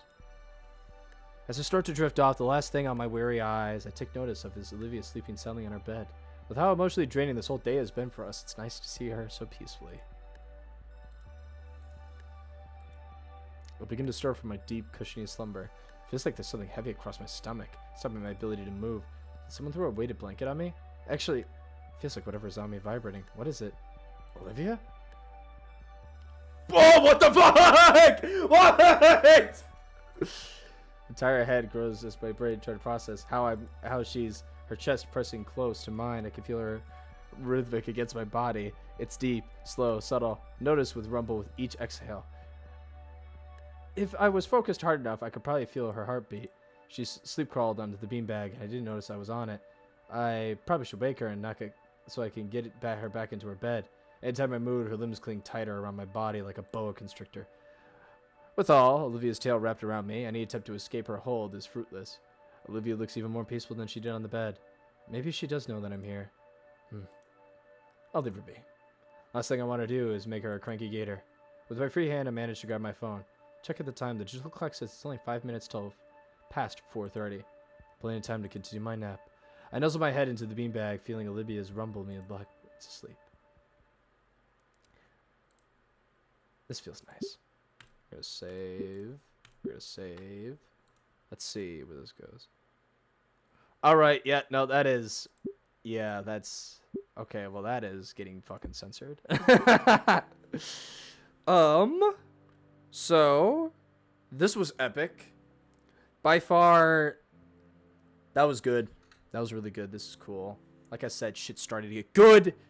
Finally, the character stopped being a wuss, and he said it, and now... It's only uphill from here. It's only uphill from here. I'm telling you guys. I'm telling you guys. It's only uphill from here. Only uphill from here. This shit's so peak. So fucking peak. Anyways, that's about all it I have for today. I thank you for actually sitting through a damn near 3-hour-long episode of literally me just yapping for 3 hours. I don't know how the fuck you sat through that, but hey, if you made it this far, then... Well, congratulations. Give yourself a pat on the back. Go buy something nice and relax. Enjoy yourself. And make sure you get a good rest this night. Anyways, without further ado, I bid thee all adieu. And I hope to see you in the next one.